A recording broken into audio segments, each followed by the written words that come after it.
in the grand, silent expanse of our cosmic neighborhood, beyond the familiar rocky sentinels of Mercury, Venus, Earth, and Mars, beyond the scattered rubble of the asteroid belt, lie realms of breathtaking scale and alien beauty. Here, in the cold, sun-drenched outer reaches, reside our solar system's true showpieces, the gas giants, Jupiter and Saturn. These are worlds not of solid ground and craggy mountains, but of swirling, unending atmospheres, colossal storms that rage for centuries, and gravitational wells so profound they dictate the dance of countless lesser bodies.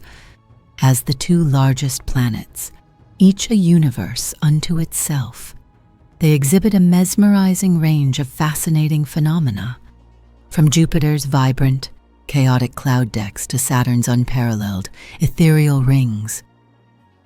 They are, and have always been, tantalizing targets for the intrepid robotic explorers we dispatch from our small blue world, beckoning us to unravel the secrets hidden within their gaseous veils and among their diverse families of moons. But to answer their call, to send our emissaries across the vast gulfs of space that separate us, presents a challenge far greater, far more daunting than any journey to our terrestrial neighbors.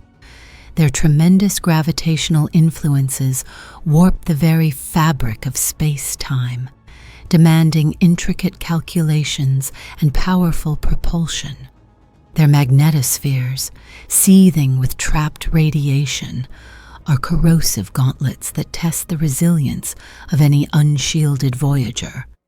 And above all, their sheer distance transforms interplanetary hops into multi-year odysseys, pushing the limits of engineering endurance and human patience. Yet, by the early 1970s, a new era was dawning. The technology for more robust, more resilient probes, capable of surviving these longer, more arduous voyages, was primed and ready. The silent call of the giants could finally be answered, and missions to both Jupiter and Saturn, long dreamt of, began to take shape. It is these pioneering voyages, these robotic odysseys into the realm of the colossal, that form the heart of our story today. In this second chapter of our exploration of the probes that charted our solar system, we will re-examine their revolutionary findings, the moments of breathtaking discovery that reshaped our understanding of these distant titans, from snapping, awe-inspiring images of their tumultuous upper atmospheres to revealing seismic secrets about the enigmatic moons that orbit them in silent majesty. This is our journey to the gas giant planets, the realm of giants and the tyranny of distance. The gas giants, Jupiter and Saturn, are the undisputed principal planets of our solar neighborhood, celestial titans that dwarf all other worlds. Both are stunning, striking entities, each draped in rich, extended atmospheres that serve as canvases for some of the most extreme weather processes imaginable. Any journey into their vast territory, into their sphere of influence, invariably starts with Jupiter, the godfather planet, a world so immense it contains more than double the mass of all the other planets, moons, asteroids, and comets combined. The clouds swirling in its deep atmosphere weave a vibrant, ever-changing tapestry of color and motion, a testament to the raw power contained within our solar system's oldest and largest planet. Its very presence shapes the architecture of our system, its gravity a shepherd to asteroids, a deflector of comets, a silent guardian, and a potential threat. Saturn, on the other hand, though second in size, is arguably the solar system's crown jewel, a world of more subtle, ethereal beauty. Its surface, or rather, its visible cloud tops, often appear smoother, less overtly chaotic than Jupiter's, painted in more muted, pastel hues. It boasts an even greater retinue of known moons, a diverse family of icy and rocky worlds, each with its own story to tell. And, of course, Saturn is adorned with one of the most spectacular, most iconic sights in all of space, its unparalleled, breathtaking planetary ring system. A shimmering disk of countless icy particles, stretching hundreds of thousands of kilometers across, yet in places, no thicker than a multi-story building. Furthermore, both of these colossal giants host their own remarkable collections of planet-sized moons, worlds in their own right, some of which, like Jupiter's Europa or Saturn's Titan and Enceladus, present eyebrow-raising, tantalizing prospects for habitability, hinting at hidden oceans and the potential for life to find a foothold far from the sun's warmth. As such, missions to study these gas giants and their intriguing satellite systems have often found themselves at the very top of NASA's ambitious to-do lists. The allure of Jupiter, in particular, was so strong that the first concepts for a Jupiter-bound mission were conceived as early as 1959, a time when humanity had barely managed to loft its first primitive satellites into Earth orbit. However, the dream of reaching these outer worlds was tempered by a harsh reality: their immense distance. Both Jupiter and Saturn lie significantly farther from the Sun, and thus from Earth, than the familiar planets of our local terrestrial neighborhood. The closer of the two, Jupiter, still orbits at a distance roughly 5 times that separating the Sun and the Earth. Saturn, meanwhile, is about double that again, lurking nearly 10 times as far from our parent star as we are. These colossal distances translate directly into daunting voyage times. A journey to either of these worlds would not be a matter of months, as it is for Mars or Venus, but would instead stretch across several years. And for the even more remote ice giants, Uranus and Neptune, lying beyond Saturn's realm, whole decades would be required using conventional rocketry and direct trajectories. In the late 1950s and early 1960s, when our probes were somewhat temperamental, short-lived contraptions that had barely begun to truly escape Earth's gravitational shackles, such multi-year, let alone multi-decade, missions simply didn't seem feasible. The engineering challenges of building a spacecraft that could survive and operate reliably for so long in the harsh environment of deep space and communicate across such vast distances were immense. And so, as the 1960s progressed and NASA's ambitions began to extend towards the enigmatic bodies of the outer solar system, the brilliant scientists and engineers at their Jet Propulsion Laboratory, or JPL, began to investigate innovative ways to trim down this daunting journey time, to make the unreachable reachable, utilizing both clever, cutting-edge engineering techniques and the elegant natural assistance offered by the laws of celestial mechanics. The giants were calling, and humanity was slowly, ingeniously, figuring out how to answer. As we explored in our previous installment, humanity's maiden voyages to our planetary neighbors, Venus and Mars, were strategically launched during their respective windows of closest approach.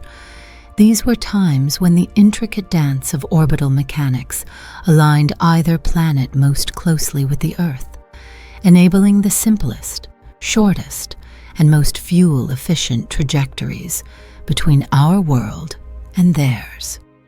It was a matter of patience, of waiting for the celestial clockwork to present the most opportune moment. And in 1964, a seminal study conducted by the Jet Propulsion Laboratory revealed that a similar, though far grander and rarer, planetary alignment event was on the horizon. This study predicted that sometime in the late 1970s, all four of the large outer planets, Jupiter, Saturn, Uranus, and Neptune, would find themselves in a fortuitous geometric arrangement, the likes of which occurred only once every 177 years. This impending alignment would present a truly once-in-a-lifetime opportunity, a celestial invitation to visit each of these giant planets, and perhaps even the distant, icy world of Pluto, with a single spacecraft or a pair of them, in only a fraction of the time that would otherwise be required. The key to unlocking this grand tour lay in harnessing a phenomenon that scientists had observed for centuries, the gravitational assist. As we touched upon last time, it had long been known by astronomers that when icy comets, such as the famed Comet Halley, swept past a massive planet like Jupiter, their velocities often seemed to increase significantly on their way out. They appeared to receive a powerful gravitational kick from the planet upon their departure. Applying this very same technique to a robotic probe, specifically one flying by the colossal gravitational well of Jupiter, would induce a similar slingshot effect. This gravitational boost could effectively treble the probe's speed and simultaneously correct its course towards its next target, all without the need to carry and burn precious extra fuel. This ingenious maneuver had the potential to prune the journey time to Neptune, for instance, down from around 4 decades of slow coasting to about 1.5 decades of relatively swift passage. As such, the forward-thinking minds at JPL quickly conceived of an ambitious, almost audacious, series of long-distance probes that would make elegant use of this rare planetary alignment. Their vision was to use Jupiter as a kind of cosmic stargate, a gravitational springboard to propel their robotic explorers onwards to visit all 5 of the then contemporary planets of the outer solar system: Jupiter, Saturn, Uranus, Neptune, and Pluto. This visionary project would eventually materialize as the world-famous, history-making pair of Voyager probes. But that, as they say, is a story for another day, for the final chapter of our trilogy. In the meantime, however, before the sophisticated Voyager spacecraft were ready to embark on their grand Odyssey, NASA sought to practice this crucial gravitational slingshot maneuver. They needed to gain experience, to test the technique, while simultaneously ticking off their now most pressing planetary targets, the gas giants, Jupiter and Saturn themselves. And so, in 1969, the agency signed off on a pair of new spacecraft to be developed as part of their existing Pioneer program. This program, which had seen earlier successes with a series of spin-stabilized probes designed to study space weather and the interplanetary environment, had lain dormant for some years. These new missions, however, then designated simply as Pioneer F and Pioneer G, would carry over the successful proven design philosophies of their predecessors, but would incorporate them into a new, more streamlined and significantly more resilient pair of probes. These would be spacecraft fit for a much longer, much more demanding interplanetary voyage, a voyage that would take them for the first time, into the largely uncharted territory of the outer solar system. The former of these, today known to history as Pioneer 10, was tasked with becoming the first robotic emissary to successfully cross the perilous asteroid belt and reach the giant planet Jupiter. There, it would conduct its scientific investigations before receiving a powerful gravitational boost that would ultimately shoot it off on a trajectory into the even deeper unknown of interstellar space. Pioneer G, on the other hand, later christened Pioneer 11, would meticulously repeat these same initial steps, journeying to Jupiter for its own gravitational slingshot. But unlike its sibling, Pioneer 11 would use its Jovian boost to carry it onwards to the other majestic gas giant, Saturn, thereby becoming the first human-made object to visit the solar system's ringed crown jewel.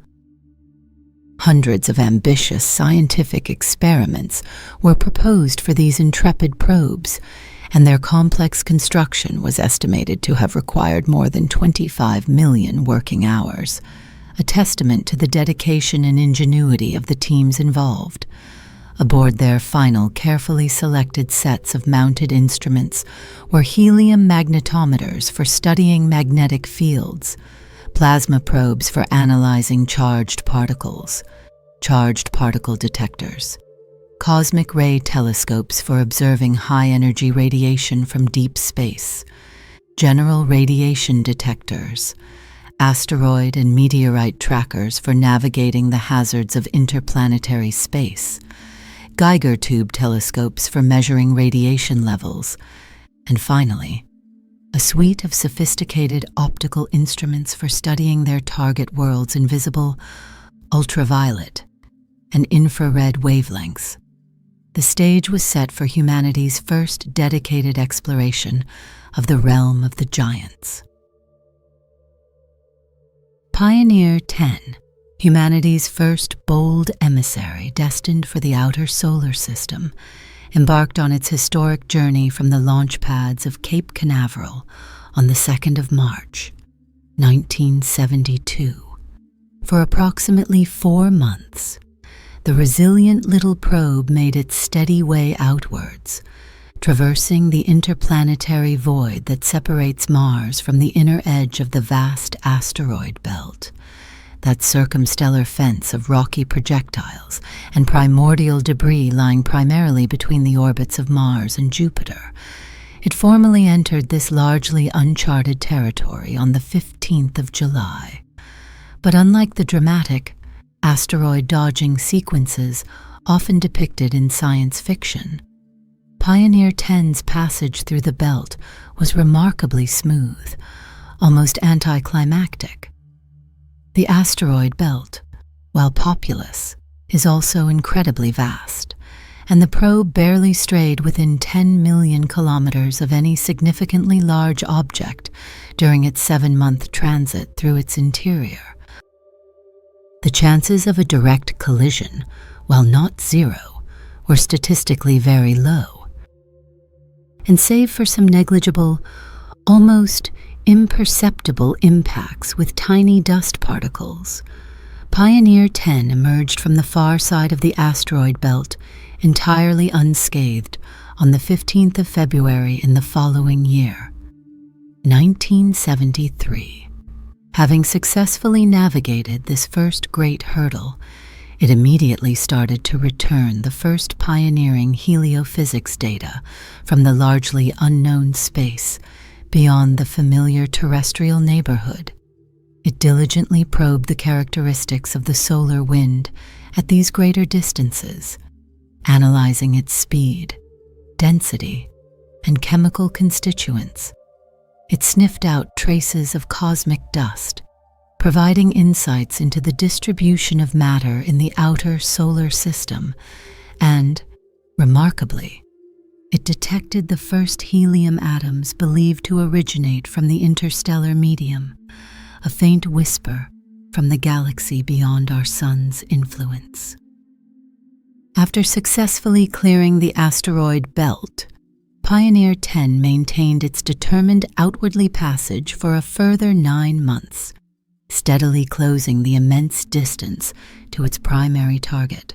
Eventually, it came within 25 million kilometers of the colossal gravitational presence of Jupiter, and on the 6th of November, 1973, it officially initiated its observations phase.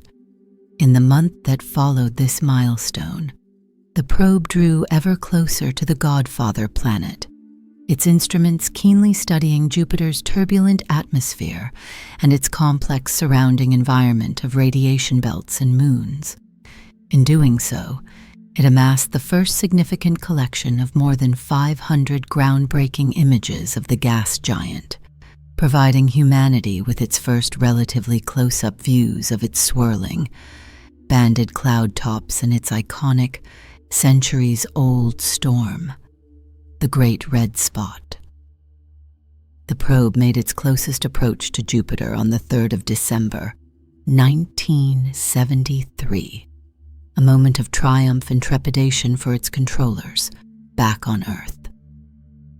But as the brave little craft crossed Jupiter's powerful magnetic equator, it was suddenly and violently exposed to a huge, unexpected flux of high-energy electrons, a barrage of radiation some 10,000 times stronger than the most corrosive radiation belts found around Earth. This intense bombardment wreaked havoc on the probe's sensitive electronic instruments, generating a cascade of erroneous commands that threatened to derail the entire mission at its most critical juncture, while its dedicated engineers on Earth, working tirelessly across vast distances, were able to remotely diagnose and rectify most of the troubling issues, scrambling to send corrective commands. Only 6 of the spacecraft's 11 core scientific instruments remained fully operational as they were subsequently turned back to image Jupiter's fascinating family of large moons. As a direct result of this radiation damage and the ensuing command glitches, a planned image of the volcanically active moon Io, as well as some valuable close-up shots of Jupiter itself, were unfortunately lost. And while the craft was able to capture images of 2 of the other large Galilean moons, Europa and Ganymede, only the images of the giant moon Ganymede yielded scientifically meaningful detail from this pioneering encounter. Upon successfully navigating these challenges and starting its exit from the Jovian system on the 4th of December, Pioneer 10 etched its name into the annals of space exploration yet again.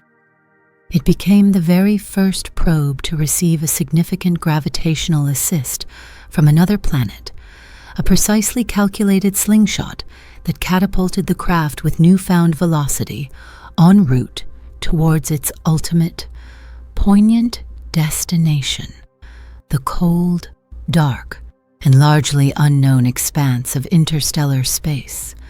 Having accrued so much additional velocity from its carefully choreographed trajectory through the Jupiter system, Pioneer 10 had now been set on an irreversible path, becoming the first man-made object ever to reach the solar system's escape velocity, that critical speed needed to overcome the relentless gravitational pull of the Sun for the duration of its long journey beyond the planetary realm. Covering more than 500 million kilometers every year, a testament to Jupiter's gravitational gift, Pioneer 10 crossed the distant orbit of Saturn just 3 years later, in 1976. This was followed by its passage beyond the orbit of Uranus in 1979, and then its crossing of Neptune's far-flung orbital path in 1983. It would continue along this solitary, though ever outward path for another 15 years almost, its system slowly degrading, its power source gradually waning, before its vanishingly weak radio signal finally became too faint, too attenuated by the immense distance, to transmit any reliably readable data back to its anxious listeners on Earth. But while the mission was officially declared, concluded on the 31st of March, 1997, the resilient Pioneer 10, a true pioneer in every sense, would continue to beam back the occasional featureless telemetry signal like a faint, dying heartbeat for a further 6 remarkable years. In fact, the very last confirmed contact with this trailblazing probe was made on the 23rd of January, 2003, from an astonishing distance of more than 80 astronomical units, 80 times the distance between the Earth and the Sun. This final, faint whisper finally capped off what was originally intended to be a daring, but relatively short, 21-month mission. Instead, it had endured for more than 30 incredible years, a true, enduring testament to the brilliant engineering of the craft, the foresight of its designers, and the considerable time and effort that was invested in future-proofing its design for a journey into the unknown. Just over a year after the triumphant launch of Pioneer 10, its designated follow-up mission, then known simply as Pioneer G, but soon to be christened Pioneer 11, was meticulously prepared to follow in its siblings' groundbreaking wake. Like the former, this spacecraft was designed to float serenely across the vast expanse of the asteroid belt, navigating its scattered hazards on its long route towards the immense Jovian system. There, it too would pass by the colossal gas giant, Jupiter, to receive a carefully calculated gravitational boost. But unlike its predecessor, which was unceremoniously slingshotted straight out into the depths of deep space after its Jovian encounter, Pioneer 11 had a different, additional objective. It would skillfully use its Jovian gravitational assist to carry it onwards towards the other magnificent gas giant of our solar system, thereby becoming the very first robotic probe to visit the solar system's undisputed crown jewel, the ringed wonder that is Saturn. Once there, its mission was to diligently study Saturn's atmosphere, its complex magnetosphere, its iconic, unparalleled planetary rings, and the many intriguing, diverse moons that dance in orbit around this majestic giant. And upon the successful completion of those pre-programmed objectives at Saturn, Pioneer 11 was also tasked with a daring secondary experiment. It would be used to test a slingshot maneuver of its own, one that involved flying precariously through Saturn's expansive ring plane. The probe lifted off from the familiar launch pads of Cape Canaveral on the 5th of April, 1973. Embarking on a slightly longer 18-month voyage to Jupiter, a journey that also included its careful transit through the asteroid belt. It encountered the giant planet in November of 1974 and made its closest approach a month later, on the 2nd of December. It came within just 43,000 kilometers of Jupiter's swirling cloud tops, a daring pass nearly 3 times closer than its counterpart, Pioneer 10 had managed the year before.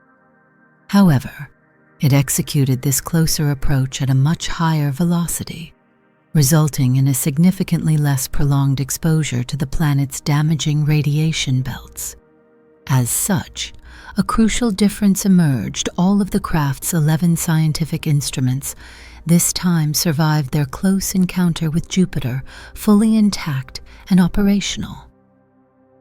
This allowed Pioneer 11 to snap over 200 even sharper, more detailed images of the planet, including the very first revealing shots of its enigmatic polar regions and more breathtaking vistas of its swirly, banded outer atmosphere.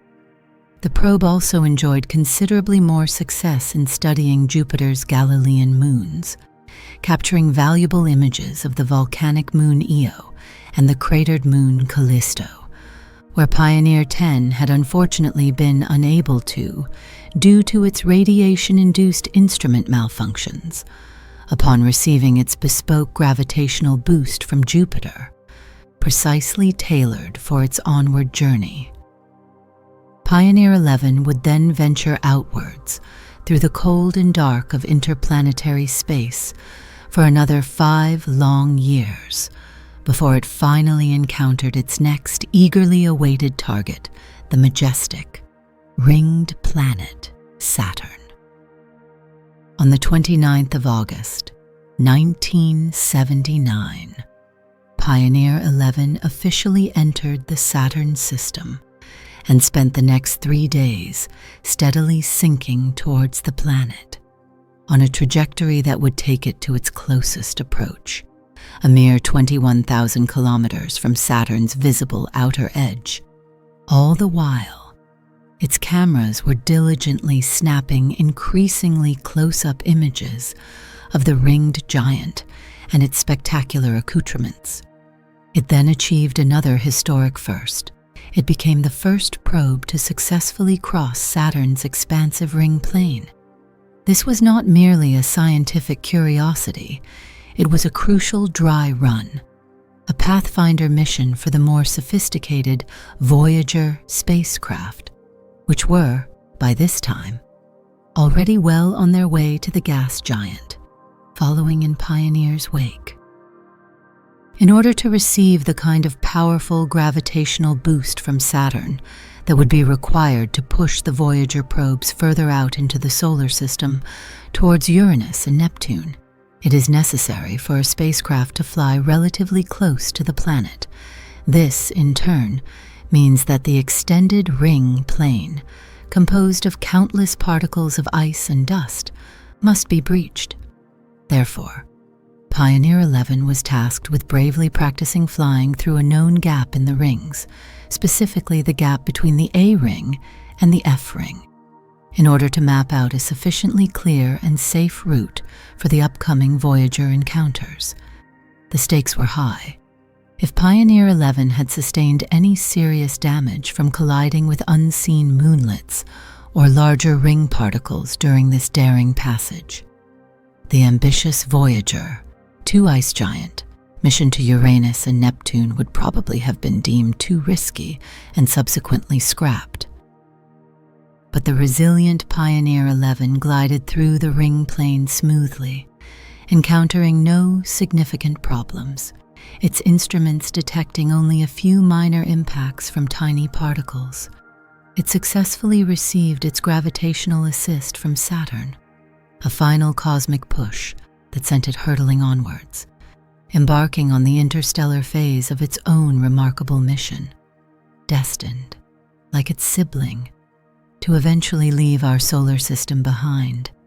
The Pioneer probes, both 10 and 11, maintain their silent, outward passages to this very day, both now well over 100 astronomical units from Earth, verging on the very periphery of the Sun's extended atmosphere, the heliosphere, and approaching the boundary with true interstellar space.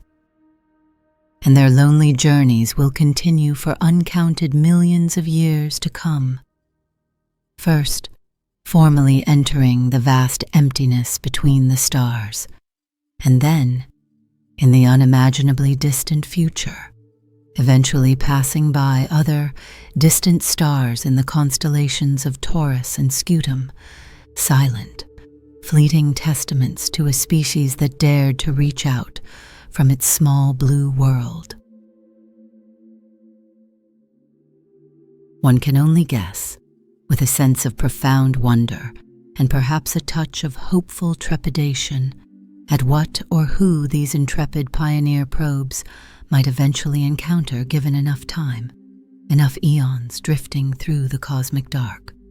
Perhaps, in some far-flung future, the pioneers will silently pass by planets orbiting other stars, worlds that might, just might, host intelligent life, civilizations capable of recognizing these tiny, ancient emissaries from a long-dead star system. And though both probes are now entirely defunct, their power sources faded to nothing, their instruments cold and silent, their creators did make alternative, rather optimistic arrangements for just such an improbable eventuality.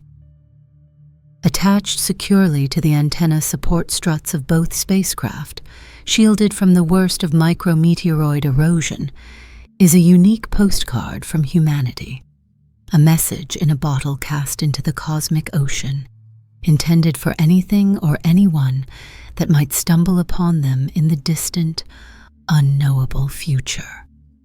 These are the Pioneer plaques. Designed by a team led by the visionary astronomer Carl Sagan and his peers, the Pioneer plaques are distinctive, gold-finished, anodized aluminum slabs, meticulously inscribed with a wealth of general information about humanity and our place in the cosmos.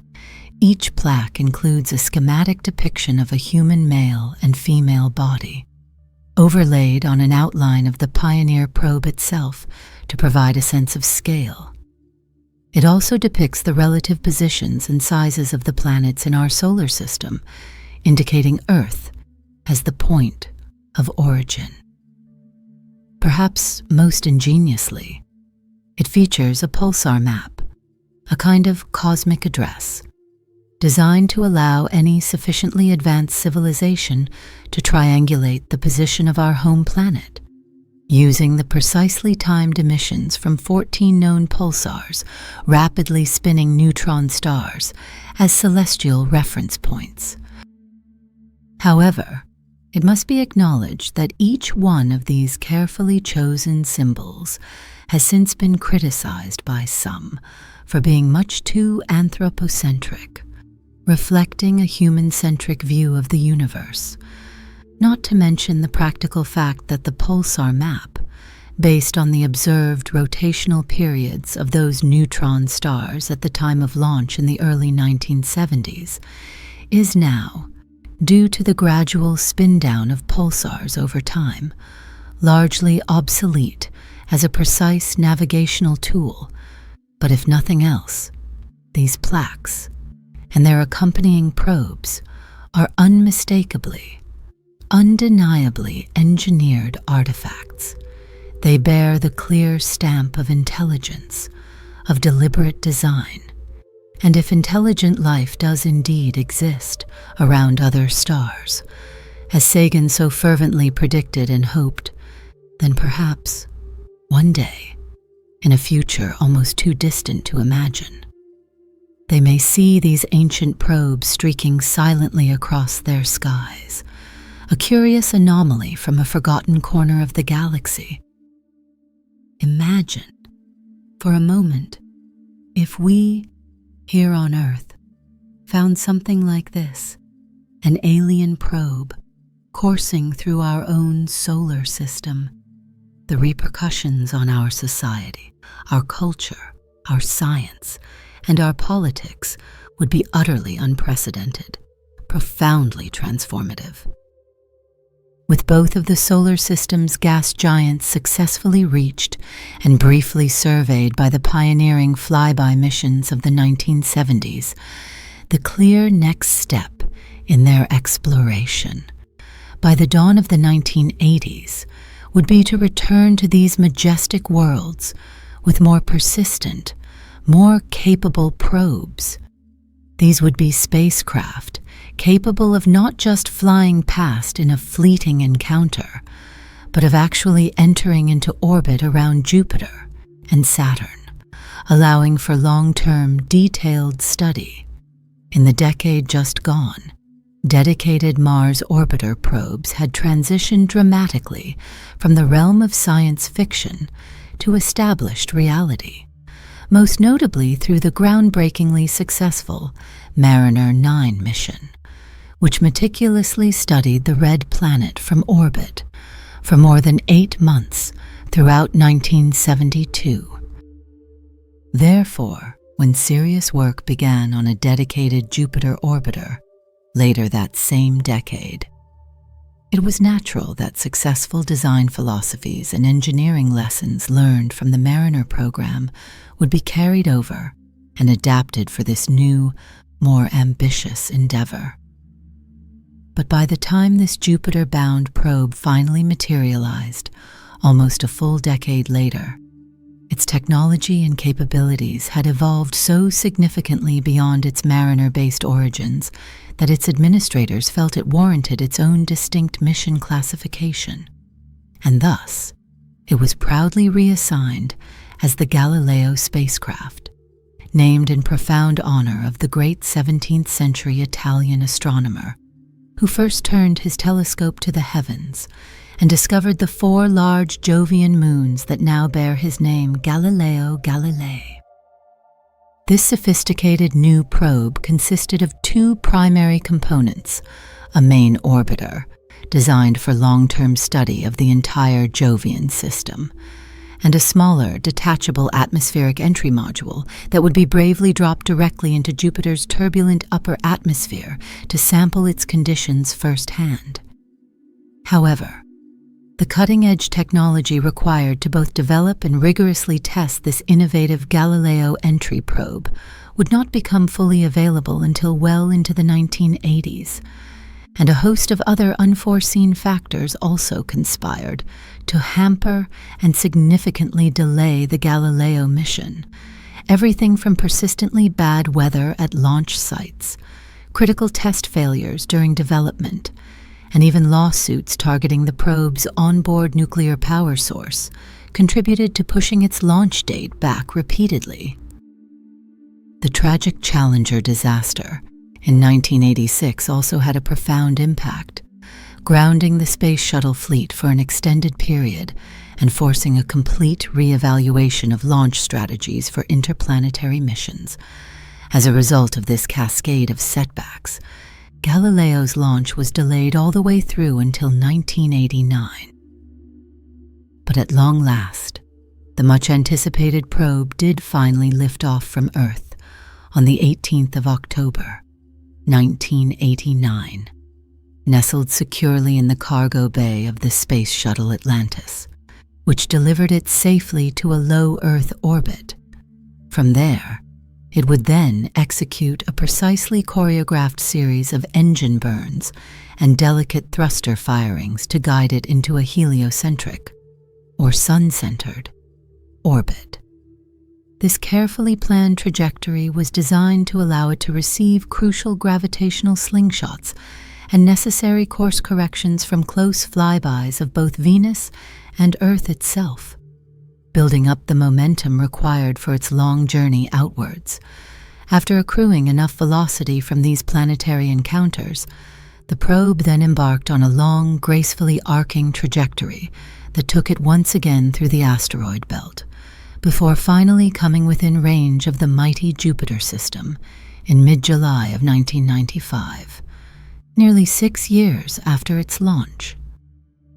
Almost immediately upon its arrival in Jupiter's sphere of influence, the Galileo entry probe was released from the main orbiter and began its slow, deliberate drift towards the swirling cloud tops of the giant planet, its parent orbiter faithfully accompanying it on a parallel course.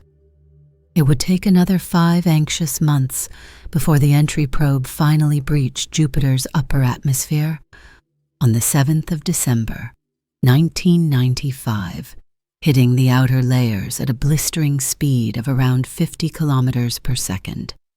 It then spent approximately 1 hour courageously sinking beneath the cloud's edge, plunging to a depth of more than 180 kilometers.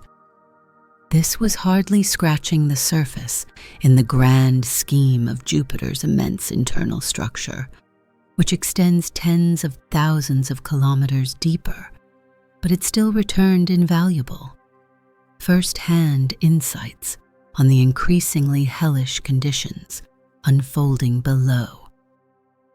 It measured chaotic, super hurricane wind speeds of almost 2,000 kilometers per hour, with ambient temperatures climbing rapidly to a scorching 16,000 Kelvin, before the probe's ablative heat shield finally, inevitably, succumbed to the ferocious heat and pressure, and its radio signal fell silent. Back in the relative safety of space, the main Galileo orbiter prepared to fire its own engines, executing a critical deceleration burn to allow it to be captured by Jupiter's immense gravity and achieve a stable orbit. This maneuver was successfully completed on the 8th of December, 1995, making Galileo the first robotic probe ever to be captured into orbit around a world in the outer solar system, a truly historic achievement. Over the next 7 years and 9 months, a remarkably long operational life, it would make no less than 35 long elliptical laps around the complex Jupiter system. Its orbit was cleverly designed so that it spent only relatively short periods of time up close with the giant planet itself, thus allowing its sensitive instruments crucial time to recover from the intense exposure to Jupiter's powerful radiation belts. Over the course of its extended mission, Galileo assembled an extensive, comprehensive, and often astonishing dataset for the Godfather planet and its diverse surrounding environment, making a string of astounding discoveries on both counts. It captured dramatic images of an active volcanic eruption on the tortured, tidally heated moon of Io, and upon closer inspection of its surface, revealed vast, flowing lava fields for the very first time, confirming Io as the most volcanically active world in the solar system. It also mapped the surface of the giant moon Ganymede, the largest moon in our solar system, in much greater detail than ever before, identifying complex tectonic features and, most surprisingly, discovering that Ganymede possesses its own intrinsic magnetic field, a rarity for moons, leading to complex magnetic interactions with Jupiter's own magnetosphere. And perhaps most tantalizingly so, on the icy moon Europa, Galileo uncovered the strongest, most compelling evidence yet for a long-speculated vast ocean of liquid salt water hidden beneath its smooth, frozen crust. An ocean atop which the moon's icy shell is thought to be suspended and decoupled, potentially warmed by tidal forces. This discovery immediately propelled Europa to the forefront of the search for habitable environments beyond Earth. Upon finally exhausting its precious maneuvering fuel reserves in September of 2003, the Galileo spacecraft's engines were fired for the very last time, in a poignant final act. The probe was intentionally and precisely steered on a collision course with Jupiter itself. This was a carefully considered decision, made to ensure that the now uncontrolled spacecraft would not inadvertently crash on one of Jupiter's potentially life-bearing moons, particularly Europa, and contaminate a pristine, potential subsurface ocean with earthly microbes. It dutifully followed its long-lost entry probe to a crushing demise within Jupiter's immense atmosphere, and triumphantly, if silently, concluded its groundbreaking mission on the 21st night of September 2003. But as one door of discovery slammed shut with Galileo's fiery end, another was just beginning to swing open. For the end of the Galileo mission to Jupiter almost perfectly coincided with the eagerly anticipated start of the first dedicated Saturn orbiting mission by the magnificent international spacecraft known as Cassini-Huygens.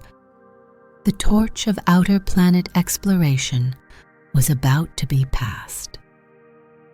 The Cassini-Huygens spacecraft stands as one of the undisputed flagship missions of the 21st century, a monumental collaborative effort that redefined our understanding of the Saturnian system, like Galileo before it. The spacecraft consisted of two main components: a large, sophisticated orbiter named Cassini, designed for years of detailed study, and a smaller, detachable probe named Huygens.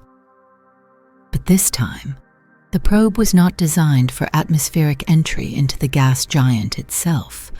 Rather, Huygens was a dedicated landing module built for the audacious task of plunging into the thick, dense, hydrocarbon-rich clouds that completely shroud the surface of Titan, Saturn's largest and most enigmatic moon.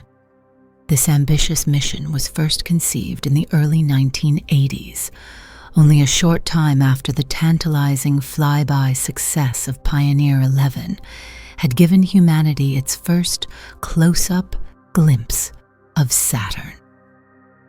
Recognizing the immense scientific potential of a long-term Saturn orbiter, the United States National Academy of Sciences formed a powerful coalition with European scientific partners, eyeing future collaborative missions that could pool resources and expertise. A dedicated Saturn orbiter, with a specific focus on studying both the gas giant itself and its principal planet-like moon Titan, quickly emerged as the general consensus for a high-priority mission. However, its early development was unfortunately stunted by persistent financial disagreements and political squabbles, particularly on the American side of the partnership. Eventually, however, after years of negotiation and refinement, NASA, the European Space Agency, and the Italian Space Agency all firmly committed to the ambitious project.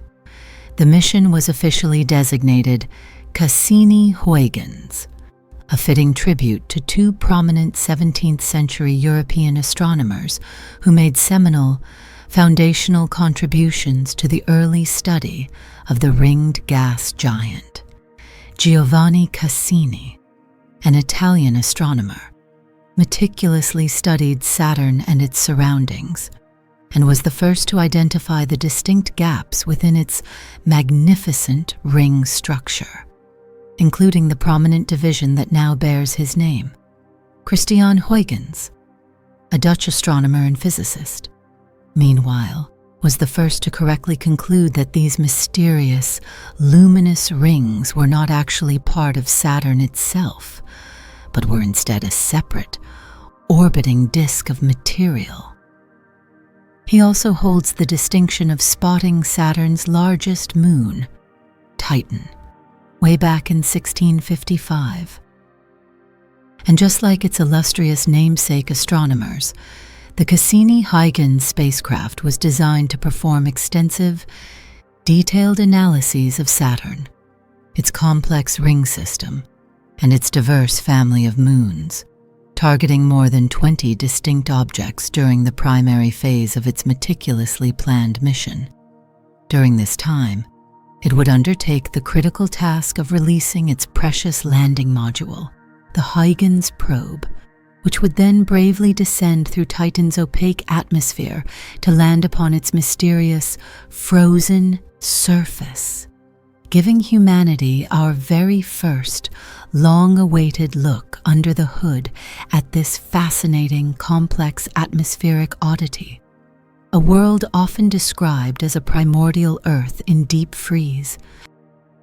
After around a decade in careful development and rigorous testing, the massive Cassini-Huygens spacecraft, a marvel of engineering weighing nearly 6 metric tons, lifted off from Cape Canaveral on the 15th of October, 1997, commencing its 7-year interplanetary voyage towards the solar system's distant crown jewel. After entering its initial heliocentric orbit, The craft skillfully gathered pace and energy with 2 precisely timed flybys of Venus in the 2 years that followed. This gravitational ballet gave it the necessary kick, the velocity boost it required to embark on its long, arcing voyage out to Saturn. Along the way, it also called at Jupiter in December of the year 2000 for an additional powerful gravitational assist.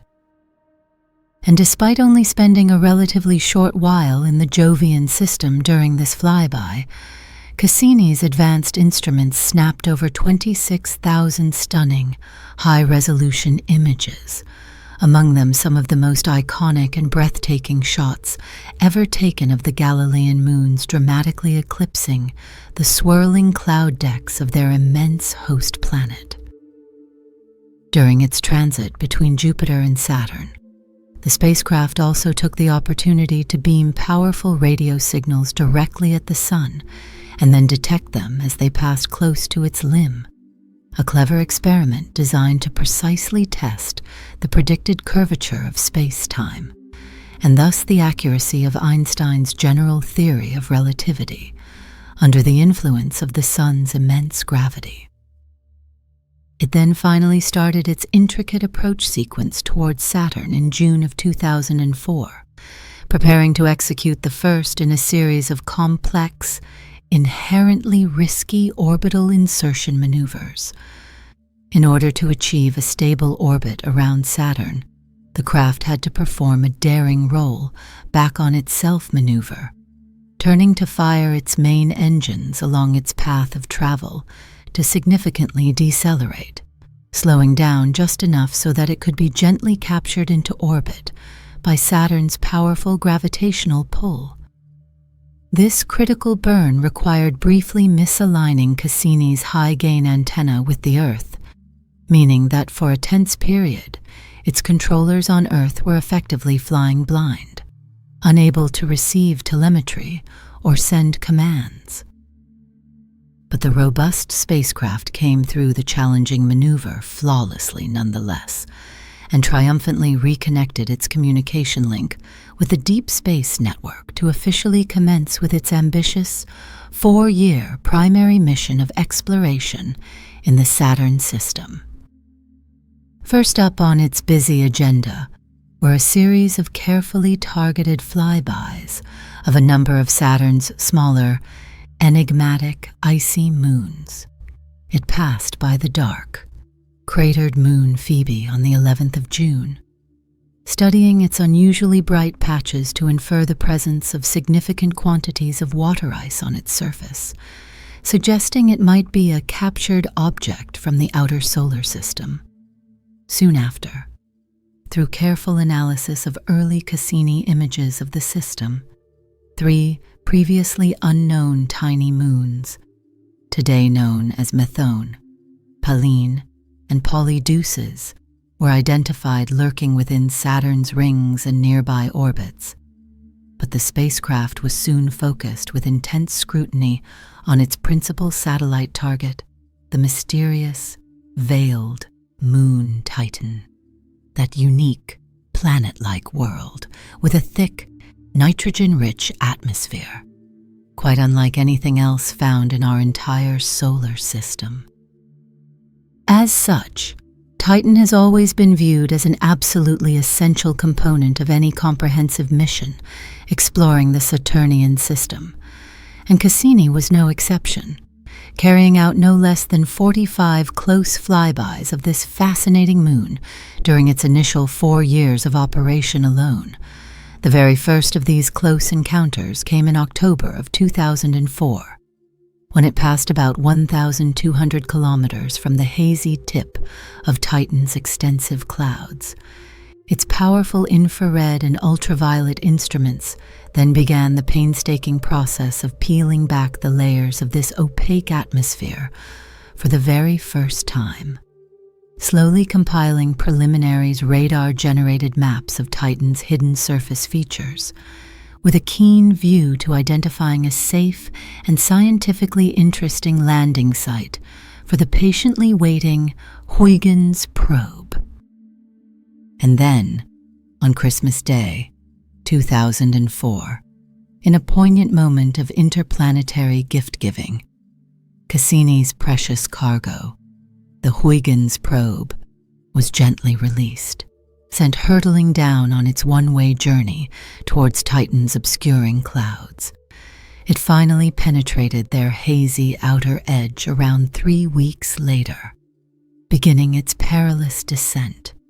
It diligently recorded and relayed data throughout its entire 2.5-hour atmospheric entry and parachute-assisted descent, beaming back around 350 remarkable pictures of its approach, though, frustratingly, a further 350 images were tragically lost due to an uncorrected software configuration error between the probe and the orbiter. But on the 14th of January, 2005, a date now etched in the history of planetary exploration, the Huygens probe successfully touched down in Titan's equatorial Odyssey region, a vast, dark, dune-filled plain. Miraculously, it continued to broadcast what it saw and sensed from the alien surface for a further 90 precious minutes, far exceeding its design expectations. In that brief window of time, it captured and transmitted the very first, and still the only, panoramic glimpse we have ever obtained from the surface of a solid body in the entire outer solar system.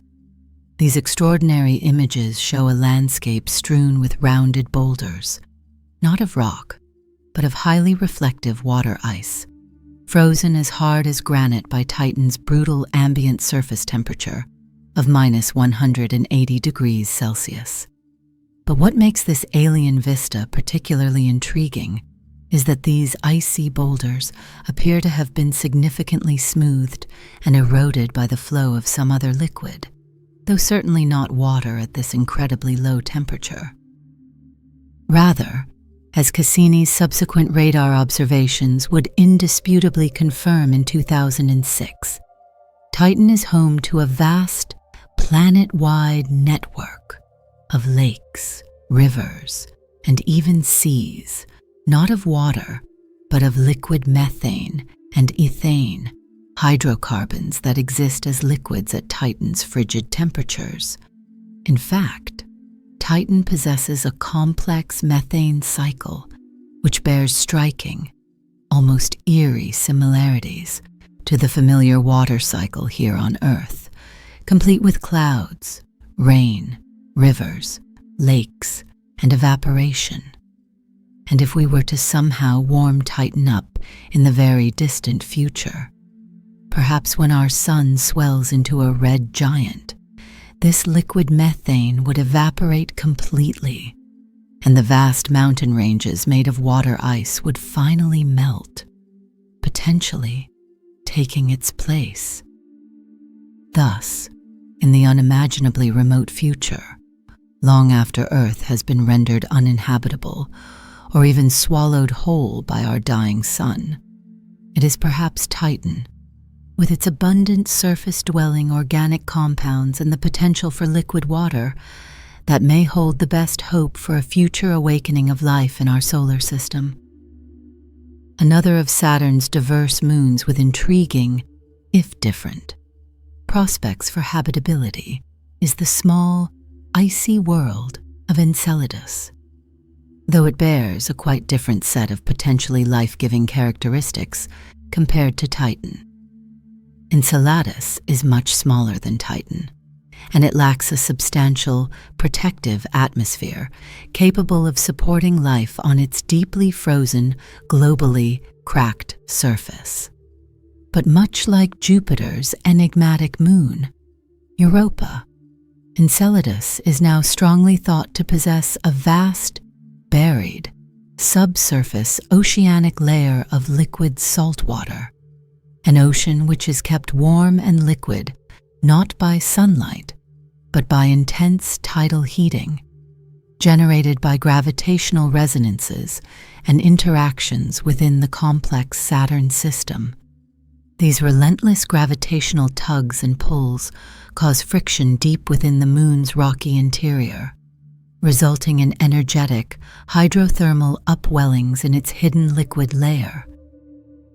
These upwellings then press against the overlying icy surface and sometimes refreeze, creating the characteristic faults, ridges, and tiger stripes observed on its surface, and sometimes even causing spectacular cryovolcanic eruptions, geysers of water ice and vapor spewing into space. In 2005, just about 2 months after the Huygens probe had successfully touched down on Titan, Cassini's keen instruments saw the distinct outline of a massive ice geyser eruption occurring at Enceladus's south pole as it spurted out vast plumes of material which regularly fall into orbit around Saturn, forming and replenishing the diffuse E-ring with fresh, frozen material. A few years later, Cassini went one better, achieving an even more remarkable feat. It flew straight through one of these water-rich plumes during a daringly close flyby of Enceladus, directly sampling its chemical constituents. This audacious maneuver all but confirmed the presence of a tidally heated, salty liquid ocean beneath its icy shell, an ocean potentially containing organic molecules and the necessary ingredients for life. With so much exciting scientific potential seemingly locked away within these fascinating moons, Titan and Enceladus, it's sometimes easy to lose sight of Cassini's other extensive and equally important studies, including its incredibly detailed analyses of Saturn's magnificent rings. Using a variety of techniques, including radio signals and stellar occultation, Cassini's instruments meticulously determined the three-dimensional structure, the complex dynamics, and the particle size consistency of their countless constituent moonlets and icy grains. It identified both incredibly fine, intricate structures within the rings, revealing waves, spokes, and braids, as well as more complex, gravitationally bound clumps of material, small moonlets, actively clearing distinct gaps and carving sharp edges in the ring's otherwise uniform material. The probe also dedicated significant time to studying a number of extreme and bizarre weather events playing out in Saturn's deep upper atmosphere. This began in 2006, when a powerful, Earth-sized cyclone, complete with a distinct eye wall, was seen churning near one of its poles. It also conducted long-term observations of one of the planet's most jaw-dropping and enigmatic features, its iconic North Pole hexagon.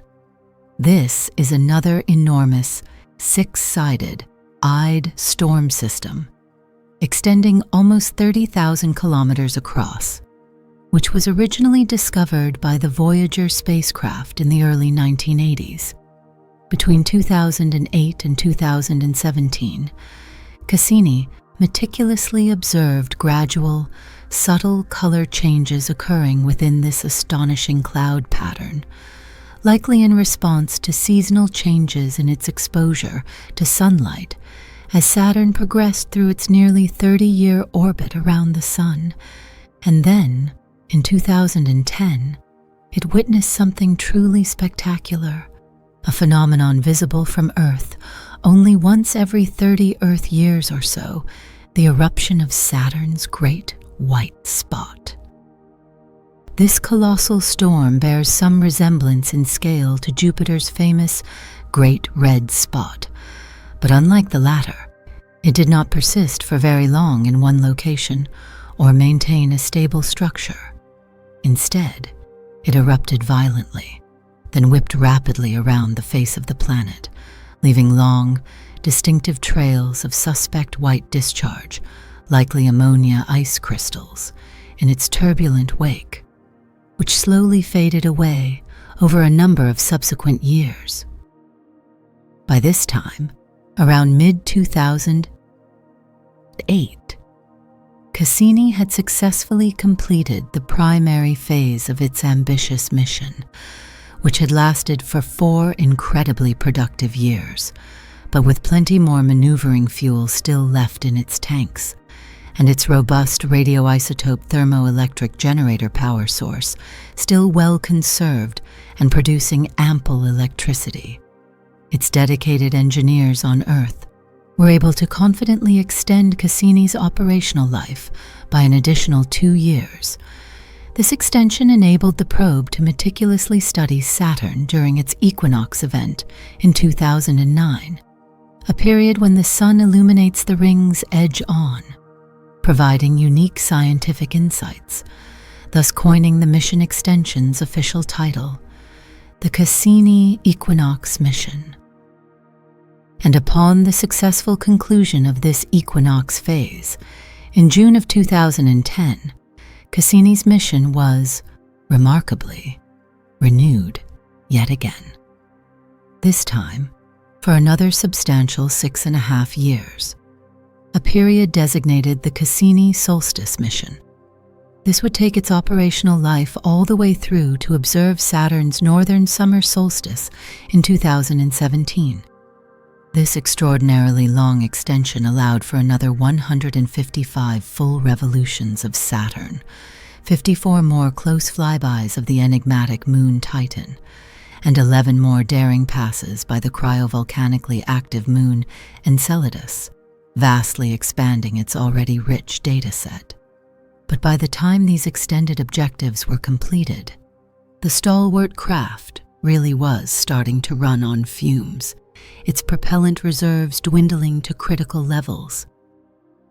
And thus, as its ultimate poignant act, Cassini's ingenious engineers directed it to execute its so-called grand finale routine. This was the very last, carefully choreographed part of the mission, one which would entail the riskiest, most daring maneuvers attempted yet. In April of 2017, Cassini's orbit was precisely adjusted to guide it through a previously unexplored gateway in Saturn's rings.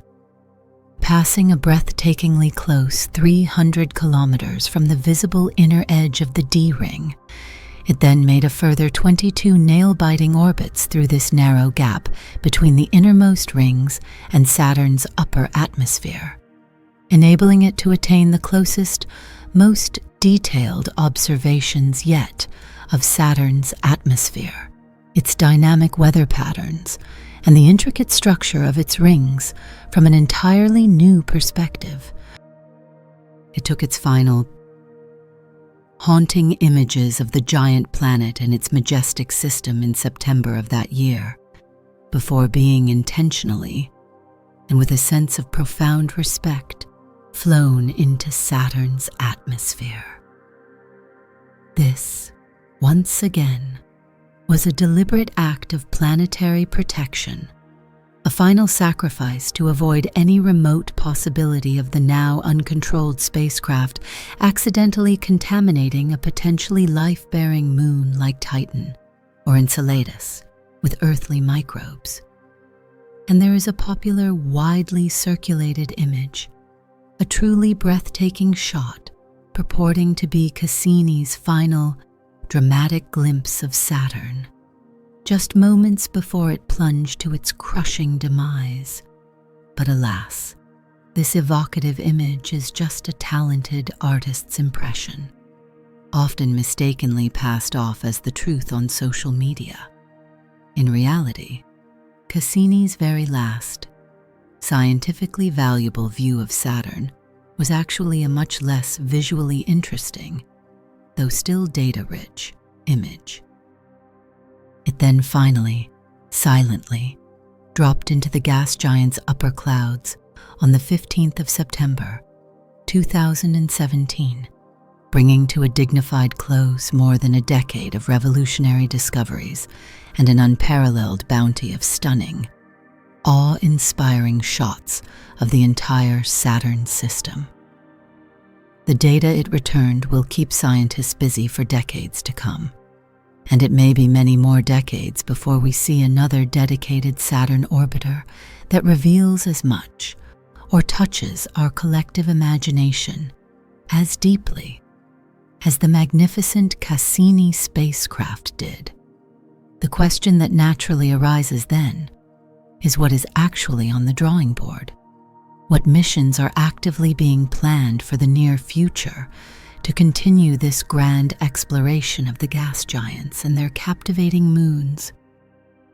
Well, in more recent years, missions targeting the gas giants have become increasingly, and understandably, more aligned with the intensive study of their diverse families of moons, with a particularly sharp, central focus on assessing the potential for habitability around Jupiter's ocean moon, Europa, and Saturn's methane-rich world, Titan. As the closer of the two giant planets, Jupiter and its system have enjoyed somewhat more sustained attention from scientists in the years since the conclusions of the Galileo and Cassini orbital missions. In that time, we've successfully re-established a persistent, dedicated robotic presence around Jupiter with the Juno spacecraft, the second impressive installment of NASA's ambitious New Frontiers program. Juno is, in many ways, the culmination of a number of restructured and rescoped projects that were targeting Jupiter, and specifically Europa, in the 2000s, before finally getting off the ground and launching successfully in August of 2011. Among its primary scientific aims was to gain much deeper insight into Jupiter's complex internal structure, helping to shore up our evolving theories on its formation within the early solar nebula and its subsequent evolution over billions of years.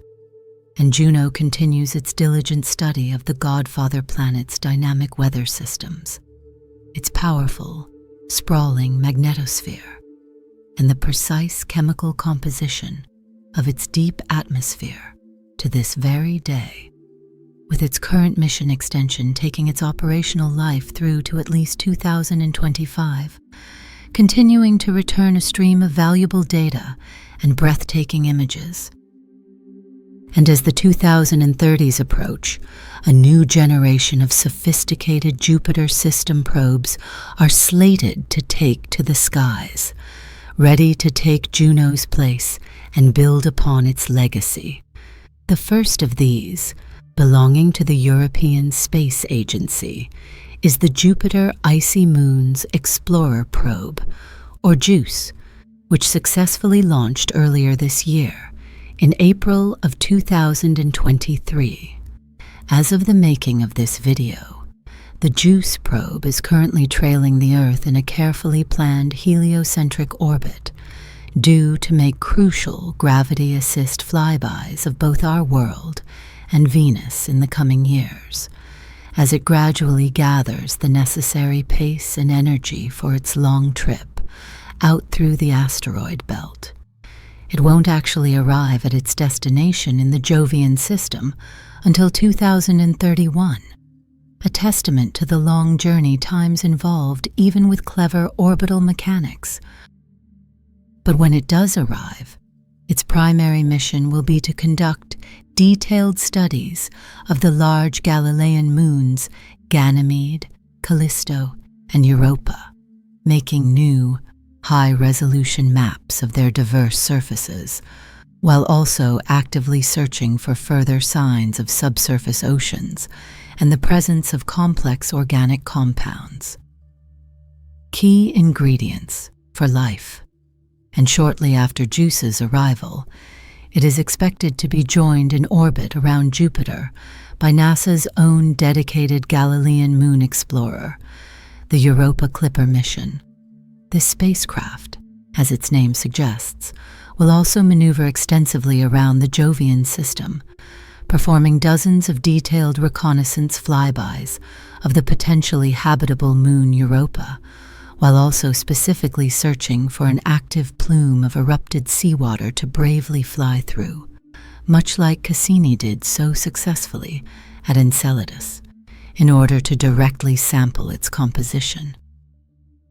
The Europa Clipper mission is currently set for launch in October of 2024, though due to its more direct and powerful trajectory, it won't take as long to reach Jupiter as the JUICE probe, and so will probably begin its primary science mission at a similar time in the early 2030s, leading to an exciting period of tandem exploration. Plans for a dedicated landing module extension for Europa Clipper, similar in concept to the Huygens probe, for dropping down onto Europa's icy surface to search for biosignatures, have also been tabled and extensively studied, nicknamed the Europa Lander.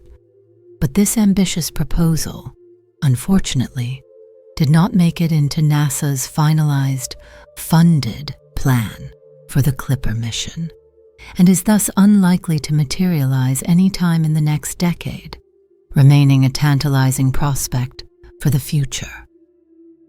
But something we may get a much better, more detailed glimpse of by then is Saturn's largest moon, Titan. While the resounding, comprehensive success of the Cassini-Huygens mission has understandably resulted in dedicated Saturn system probes taking more of a back seat in current mission planning, there is still a firm date penciled in for 2027, which will see the launch of a truly innovative probe designed to implement the successful, revolutionary designs from NASA's Mars Ingenuity helicopter, but this time on the surface of Titan. This exciting mission is called Titan Dragonfly. It is planned to land in Titan's equatorial Shangri-La dune fields sometime late in the next decade, and from there, this nuclear-powered quadcopter will take dozens of controlled atmospheric flights, hopping from location to location, spanning a total planned traverse of some 175 kilometers, more than double the total distance covered by its pioneering Martian counterpart. This mission will be the fourth exciting installment of NASA's New Frontiers program, the designated successor to the Juno mission which currently circles Jupiter. They are both part of a highly successful program for developing medium-cost, high scientific reward missions, carefully selected by NASA through competitive proposals, for ticking off the remaining high-priority targets for exploration within our solar system, and the very first installment of that groundbreaking New Frontiers program, the New Horizons mission to Pluto and the Kuiper Belt, is one of the few glaring, significant omissions we've yet to cover in this current series on probes that explored the solar system.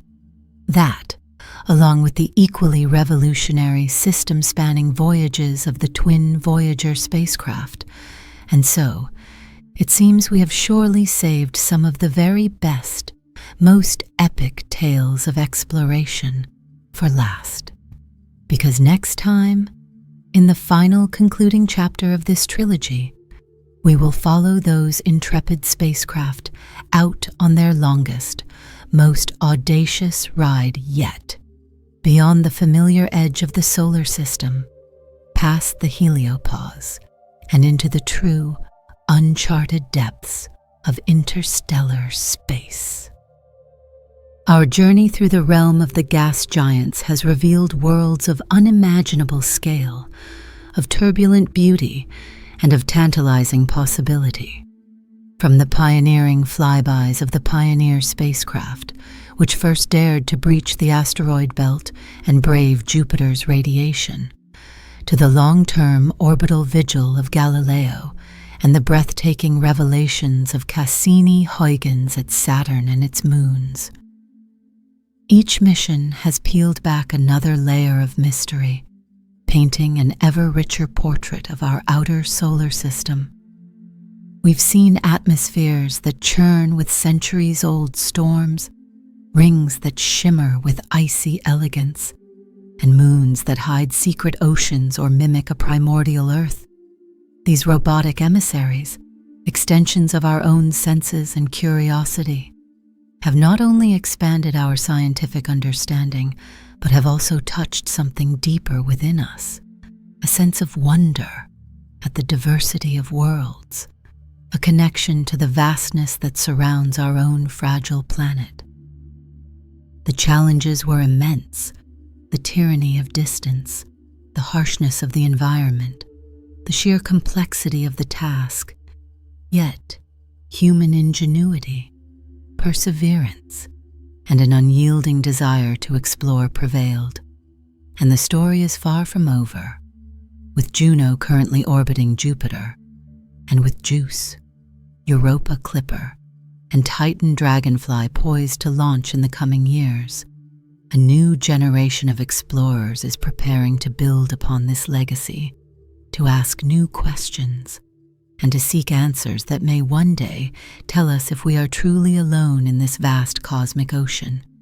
The gas giants and their retinues of moons will continue to call to us, their secrets still beckoning from across the void. And as long as we retain that spark of curiosity, that innate human need to reach out and understand, we will continue to answer. The journey continues, always outwards, always seeking. What if we could look back in time, not just decades or centuries, but billions of years? What if we could see the first stars ignite, the first galaxies swirl into form, the first light pierce through the primeval dark? What would we find in the universe's ancient dawn? Would it confirm everything we believe we know, or force us to rewrite the very laws of cosmic evolution?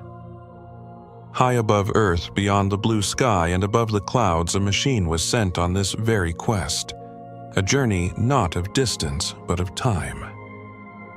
It began its ascent silently rising through the thick atmosphere into the boundless night, bound for a destination unlike any other, 15 million kilometers from Earth, at a place where the gravity of the Sun and Earth perfectly cancel out. It came to rest, suspended in celestial equilibrium at the second Lagrange point. This was no ordinary observatory. It was a gateway to the deep past. There, in the cold vacuum of space, the James Webb Space Telescope slowly unfolded, like an origami flower blooming in zero gravity. Golden hexagonal mirrors clicked into alignment. Delicate sunshields stretched out like wings to block the harsh solar glare. And the observatory cooled, waiting, listening, watching. After decades of design and $10 billion of international collaboration, it was time a signal from Earth awakened the telescope's instruments. And at last, after years of anticipation, Webb opened its golden eye and began to see. What it saw changed everything. JWST, with its infrared gaze, was built to do many things: peer into stellar nurseries, study alien worlds for signs of life, and trace the faint afterglow of cosmic birth. But its most astonishing revelations came when it turned its attention to the very beginning, the first billion years after the Big Bang. Astronomers had long predicted what the early universe should look like, according to the Standard Model, our cherished lambda cold dark matter framework. The cosmos began small and simple. Galaxies were supposed to emerge slowly, assembling through countless mergers of smaller structures. They should have been faint, irregular, and primitive. But JWST revealed something startling.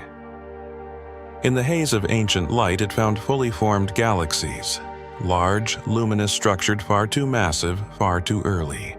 They stood like ancient cities in the wilderness, monuments built in cosmic time, too short for such architecture. According to our best theories, they shouldn't even exist.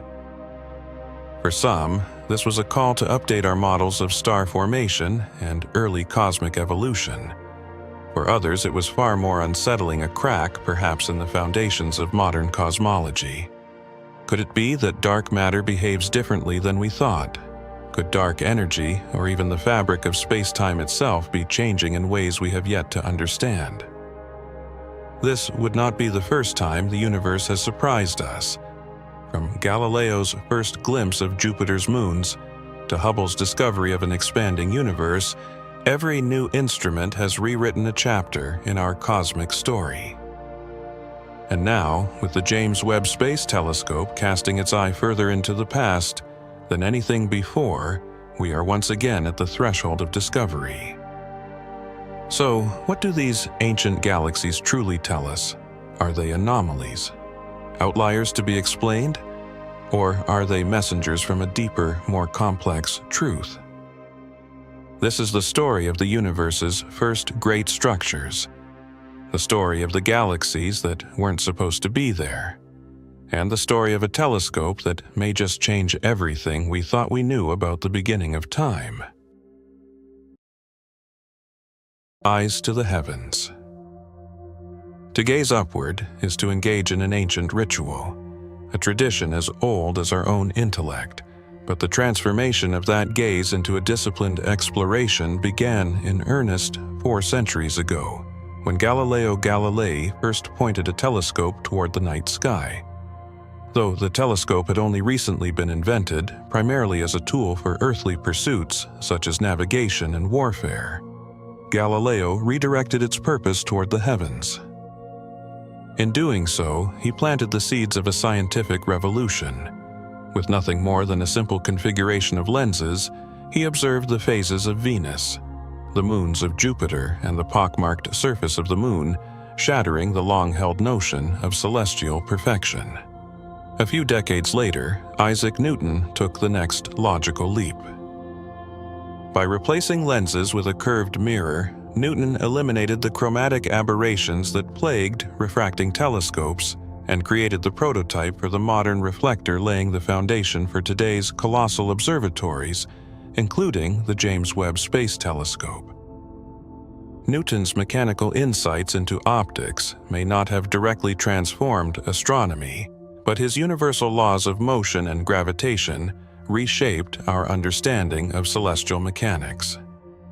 The orbits of planets, moons, and comets were no longer seen as divine choreography, but as the natural consequence of mathematical laws, elegant, immutable, and pervasive.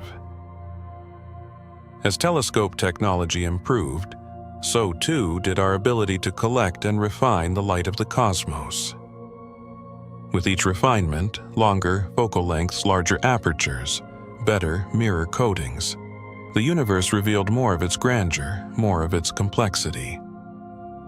By the mid-18th century, French astronomer Charles Messier was among those using telescopes to hunt for comets drawn to their glowing comas produced by the sublimation of ice and dust as they neared the sun. But Messier's work was repeatedly interrupted by fuzzy, unmoving smudges in the sky that did not behave like comets at all. These interlopers didn't move night to night. They refused to perform as expected. To avoid wasting time, Messier began cataloging them, curating a list of distractions, most of which turned out to be nebulae or star clusters within our own galaxy. Yet, unbeknownst to Messier, some of these faint objects were far more distant, entire galaxies in their own right. Through the 19th century, telescopic enhancements revealed structure in some of these enigmatic smudges, spiraling arm symmetry rotation, suggesting they were more than gas clouds. These visual cues led to a growing debate: were these spiral nebulae part of our own Milky Way? Or were they island universes, external galaxies far beyond our stellar neighborhood?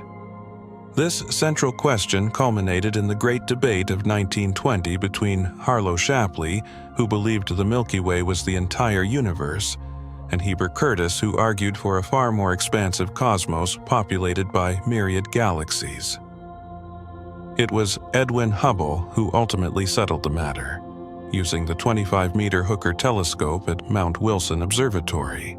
Hubble resolved individual stars in the Andromeda Nebula and determined its distance via Cepheid variable stars. The results were staggering. Andromeda lay well beyond the Milky Way. Not only was our galaxy not alone, but the universe was vastly larger than previously imagined. And more still, Hubble discovered that nearly all galaxies are receding from us, their light stretched into longer, redder wavelengths by cosmic expansion. In a few short years, the universe had gone from a static stage to a dynamic, evolving entity, a cosmos that was born in a fiery beginning we now call the Big Bang. This monumental realization sparked new questions. If the early universe was hot, dense, and nearly uniform, where did the vast structures we see today originate? What mechanisms sculpted galaxies from that primordial smoothness? As telescopes continued to grow throughout the 20th century, both in aperture and technological sophistication, astronomers pursued these questions deeper into the dark. Earth-based observatories pushed the envelope with mirror diameters reaching 10 meters, allowing them to pierce through layers of dust and reach fainter, more distant light. But they were ultimately limited by Earth's own atmosphere, whose constant turbulence blurred incoming starlight. The solution was to escape the atmosphere entirely.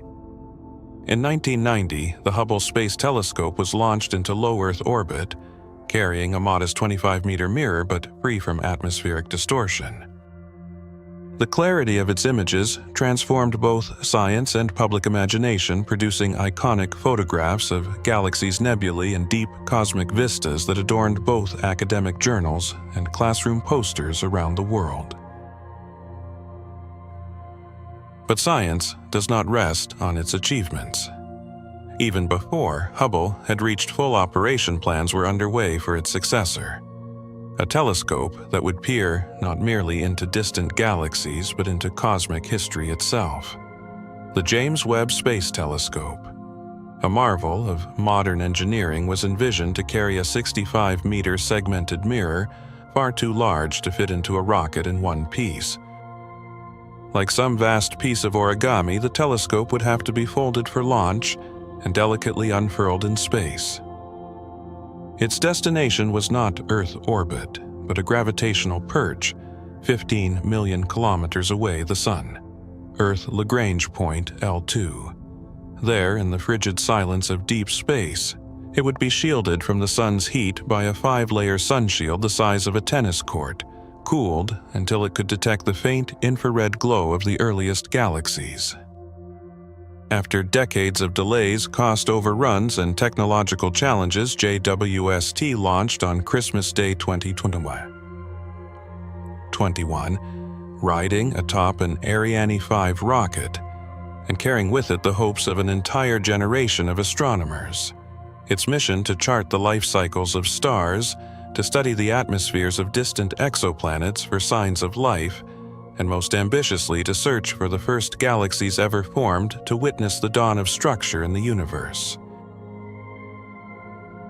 What it would find, no one could say for sure, but one question loomed large. Where did galaxies come from, and when did they arise in the cosmic timeline? The answer lay in light that had traveled for over 13 billion years, emitted by stars and galaxies that lived and died long before Earth even formed. As James Webb opened its golden eye to the deep sky, it began collecting this ancient light, offering us not just a glimpse, but a new window into the formative epochs of the cosmos, one capable of changing everything we thought we knew.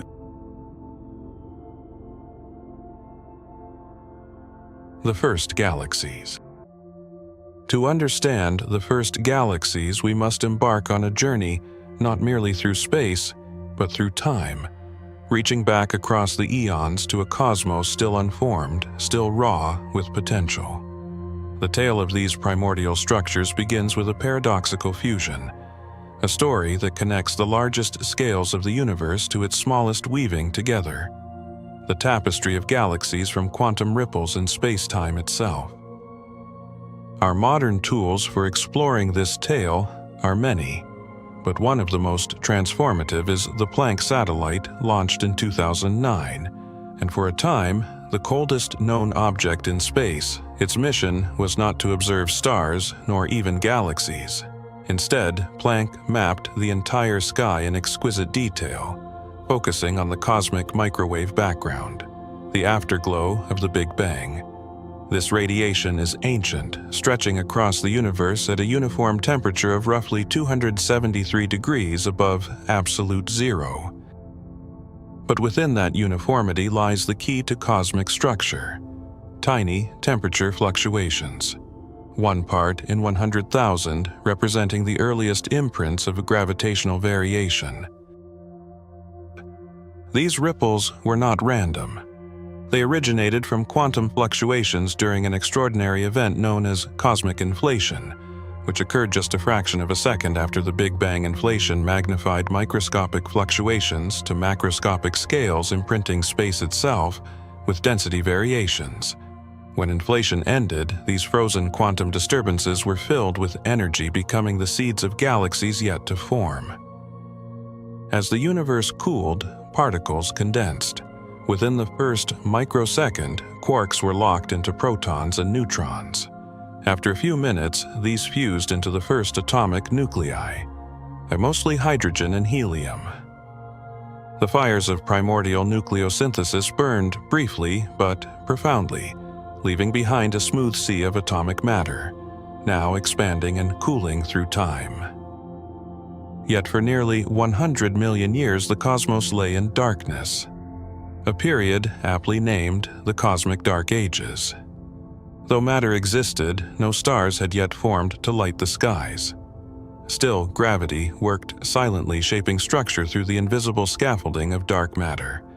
Unlike ordinary matter, dark matter does not interact via light, but its gravitational pull is immense. It began to collapse into overdensities, regions where matter was slightly denser than average. These overdensities grew and merged, forming the first dark matter halos, gravitational wells into which ordinary matter would later fall. Ordinary matter, hydrogen and helium gas, responded differently. It could cool, compress, and radiate energy, unlike its dark counterpart. Eventually, as gas settled into these halos, it began to fragment. The densest fragments collapsed under their own weight, and in their cores temperatures rose high enough for nuclear fusion to ignite. Thus, after a cosmic slumber, the first stars flared into being. These stars, known as population 3 stars, were fundamentally different from the stars of today. They contained only hydrogen and helium, lacking the heavier elements, what astronomers call metals, that are forged in stellar interiors. Without these metals to aid cooling, these early stars grew to tremendous sizes, often exceeding 100 times the mass of our Sun. They burned hot and bright, emitting intense ultraviolet radiation, but their lives were brief, just a few million years before ending in dramatic supernova explosions or collapsing directly into black holes. With the birth of these first stars came the epoch of reionization. Their powerful radiation ionized the surrounding neutral hydrogen, stripping electrons from atoms and transforming the universe's dark plasma into a transparent, glowing cosmos. This transition, marked by growing bubbles of ionized gas, signaled a universe awakening. Yet the story of the first galaxies had only just begun. Stars do not form in isolation.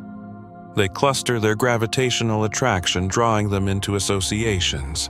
The early universe seeded with these dark matter halos, and increasingly enriched with metals from supernovae, began to assemble the first protogalaxies. But defining a first galaxy is not straightforward. Unlike stars, which ignite in a discrete event, galaxies evolve gradually. They grow through accretion, the slow gathering of gas, and through mergers where smaller systems collide and combine into larger ones. What we observe today as majestic spirals and giant ellipticals began as modest knots of matter coalescing under the persistent influence of gravity. These formative galaxies were not all successful. In the smallest halos, a single population 3 star could disrupt the entire system. Its supernova might expel all remaining gas, halting further star formation, and leaving behind a dark halo, what we call a dark galaxy. Such ghostly remnants may still drift unnoticed through the cosmos. However, in larger halos, gravity prevailed, gas was reaccreted, and successive generations of stars began to form. These newer stars, now enriched with trace amounts of carbon-oxygen and heavier elements, were markedly different from their predecessors. The presence of metals altered the opacity of stellar material, affecting how energy moved through the star and changing its evolution. Stars, like our Sun, with lifespans of billions of years, became possible. Thus began the transition from the first galaxies to the galactic zoo we observe today. The most massive halos continued to grow, attracting and merging with others. This hierarchical buildup is a cornerstone of the LCDM model, our best current theory for the structure of the universe. But not all galaxies grew at the same rate. Some remained small, fragile collections of stars, while others ballooned into giants.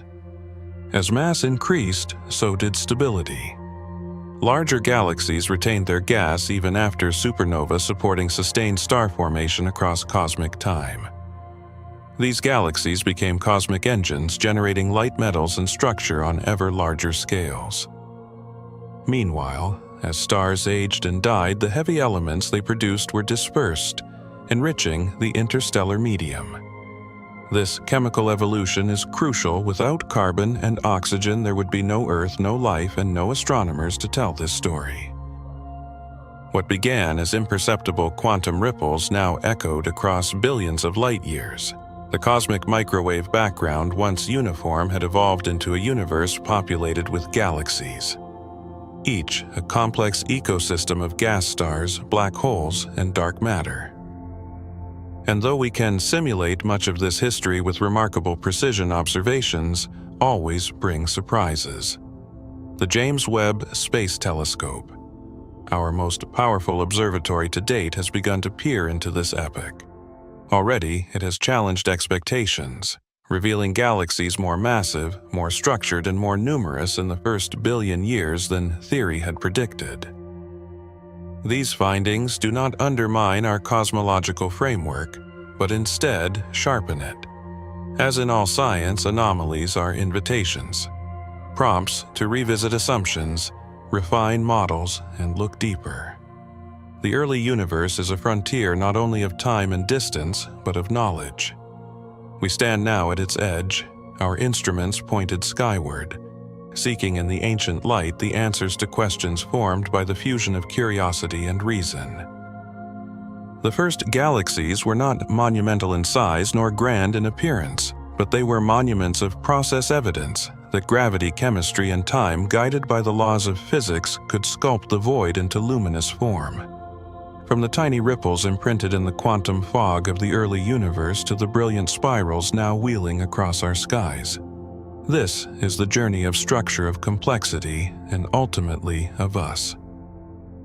For somewhere in one of those fledgling galaxies, a sun would one day rise, and orbiting that sun, a small rocky world would look back at the stars and wonder how it all began. The Galactic Zoo. In 1932, amidst the dawn of global radio communications, a peculiar discovery emerged not from the optical lens of a telescope, but from the static of a radio receiver. Carl Jansky, an engineer at Bell Telephone Laboratories, was investigating sources of interference in transatlantic radio signals when he noticed something strange, a persistent hiss of background noise, faint but measurable. Initially, he attributed it to terrestrial causes, perhaps lightning or electrical equipment. But the mystery deepened when Jansky observed that this static did not align with the rhythm of Earth's 24-hour solar day. Instead, it shifted ever so slightly, adhering to a cycle just under 24 hours. Sidereal time, the time taken for distant stars to return to the same position in the sky. This seemingly minor discrepancy of 4 minutes per day carried profound implications.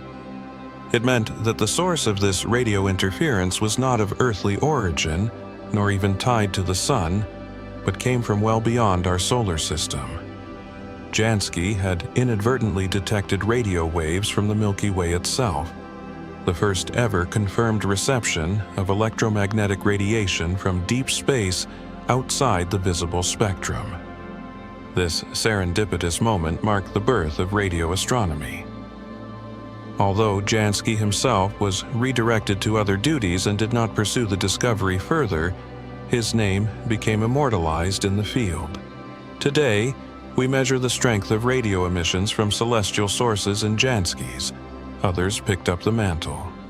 Notably, Grota Reber, a young engineer and amateur radio enthusiast, constructed the world's first purpose-built radio telescope in his backyard. For a time, he was the only practicing radio astronomer on Earth. Through his work, Reber confirmed Jansky's findings and revealed that the Milky Way emitted radio waves across the sky, opening a new window onto the cosmos. Soon as radio telescopes proliferated and improved, astronomers discovered more than just emissions from our own galaxy. They detected incredibly powerful radio sources, compact, bright, and seemingly point-like, that emitted energy on a scale difficult to reconcile with known stellar processes. These mysterious objects came to be known as quasi-stellar radio sources, or quasars. Appearing star-like in optical images but blazing with radio energy, quasars were later understood to be powered by supermassive black holes, some with masses exceeding 1 billion suns, feeding on surrounding matter and releasing enormous amounts of energy as they accreted gas and dust. These beacons could be seen across billions of light-years, revealing not only their own immense power, but also illuminating the early universe itself.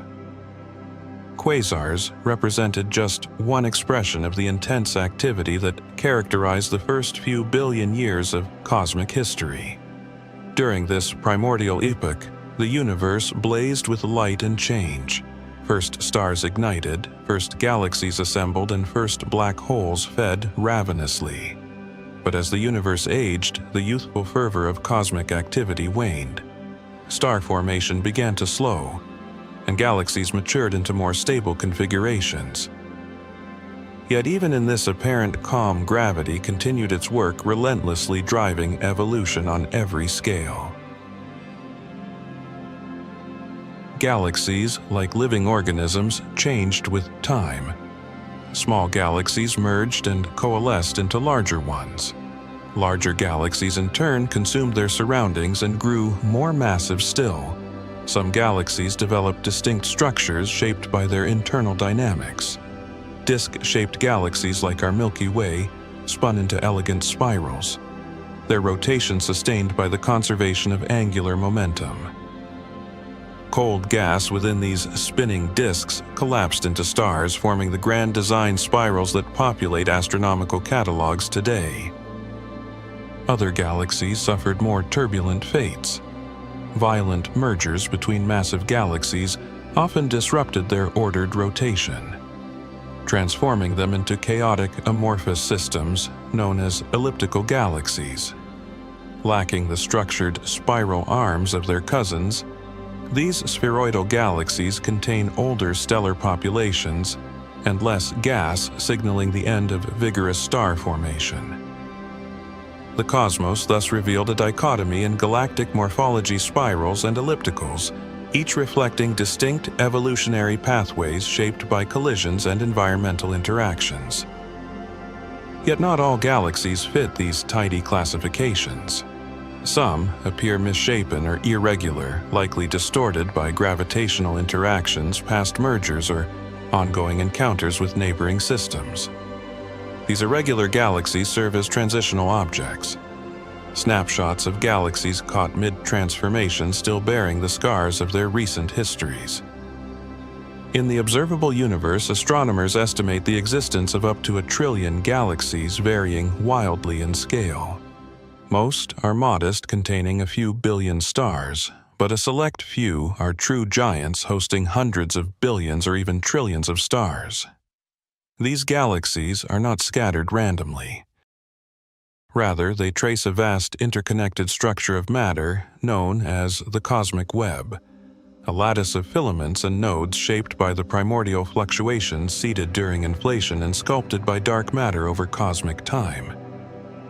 In this web, vast voids regions nearly devoid of galaxies span millions of light years while matter flows along filaments and sheets toward gravitational wells. These wells correspond to massive conglomerates of galaxies and dark matter. Galaxy clusters. Clusters are gravitational fortresses housing hundreds or thousands of galaxies swimming in a hot plasma called the intracluster medium, all immersed in massive dark matter halos. At the heart of the largest clusters reside the titans of the galactic realm. CD galaxies, monstrous ellipticals that dominate their environment and continue to grow through cannibalism and accretion. Clusters themselves form larger structures, superclusters which span hundreds of millions of light years.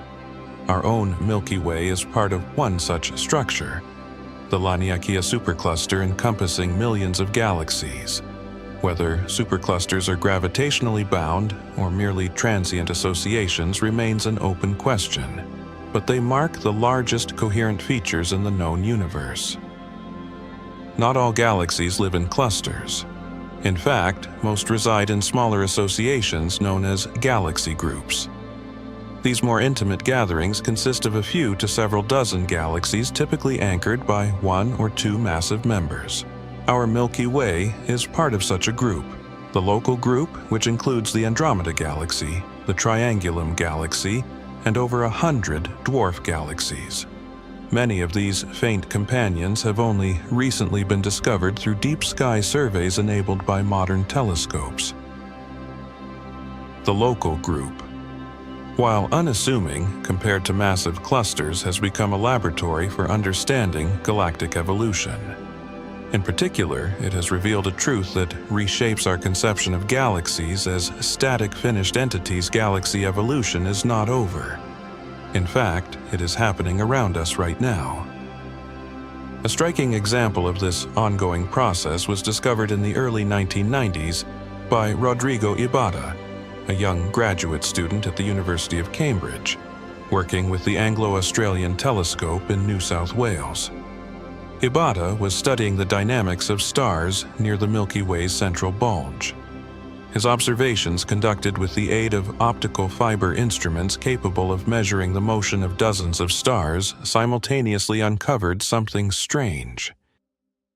Amid the random motions expected in the galactic bulge, a subset of stars appeared to be moving coherently, as if they shared a common origin. Ibata ruled out measurement errors and computational mistakes.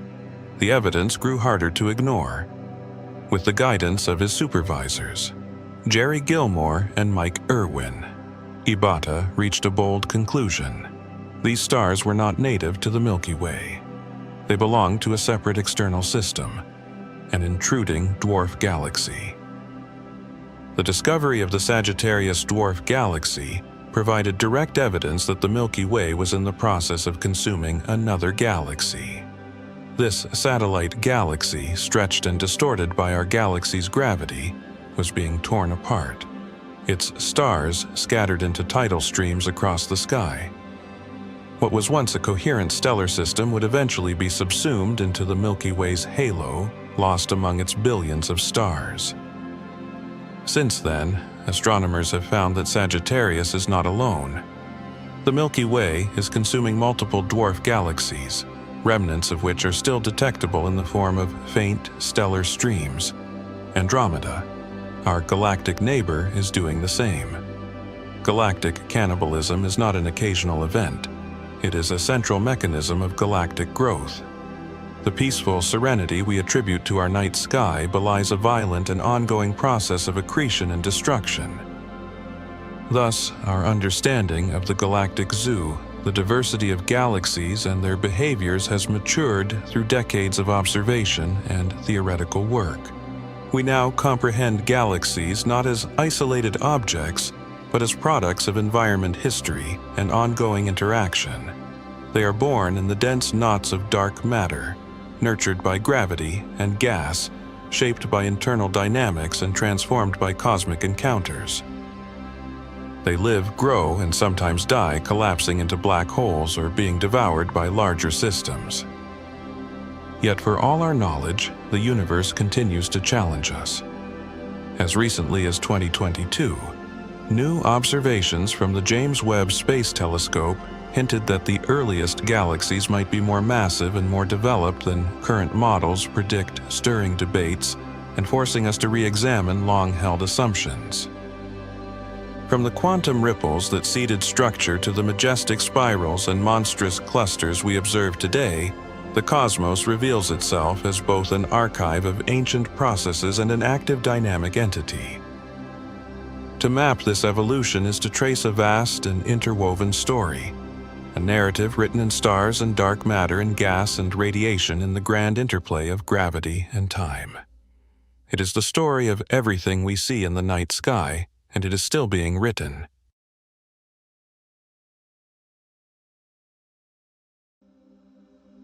The James Webb Mystery.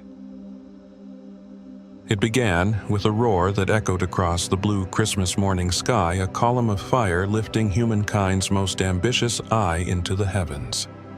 A telescope unlike any before. It folded like cosmic origami, was flung across the void to take position 1.5 million kilometers from Earth, far beyond the pull of our planet's gravity, to a place where the forces of Earth and Sun are balanced in celestial harmony.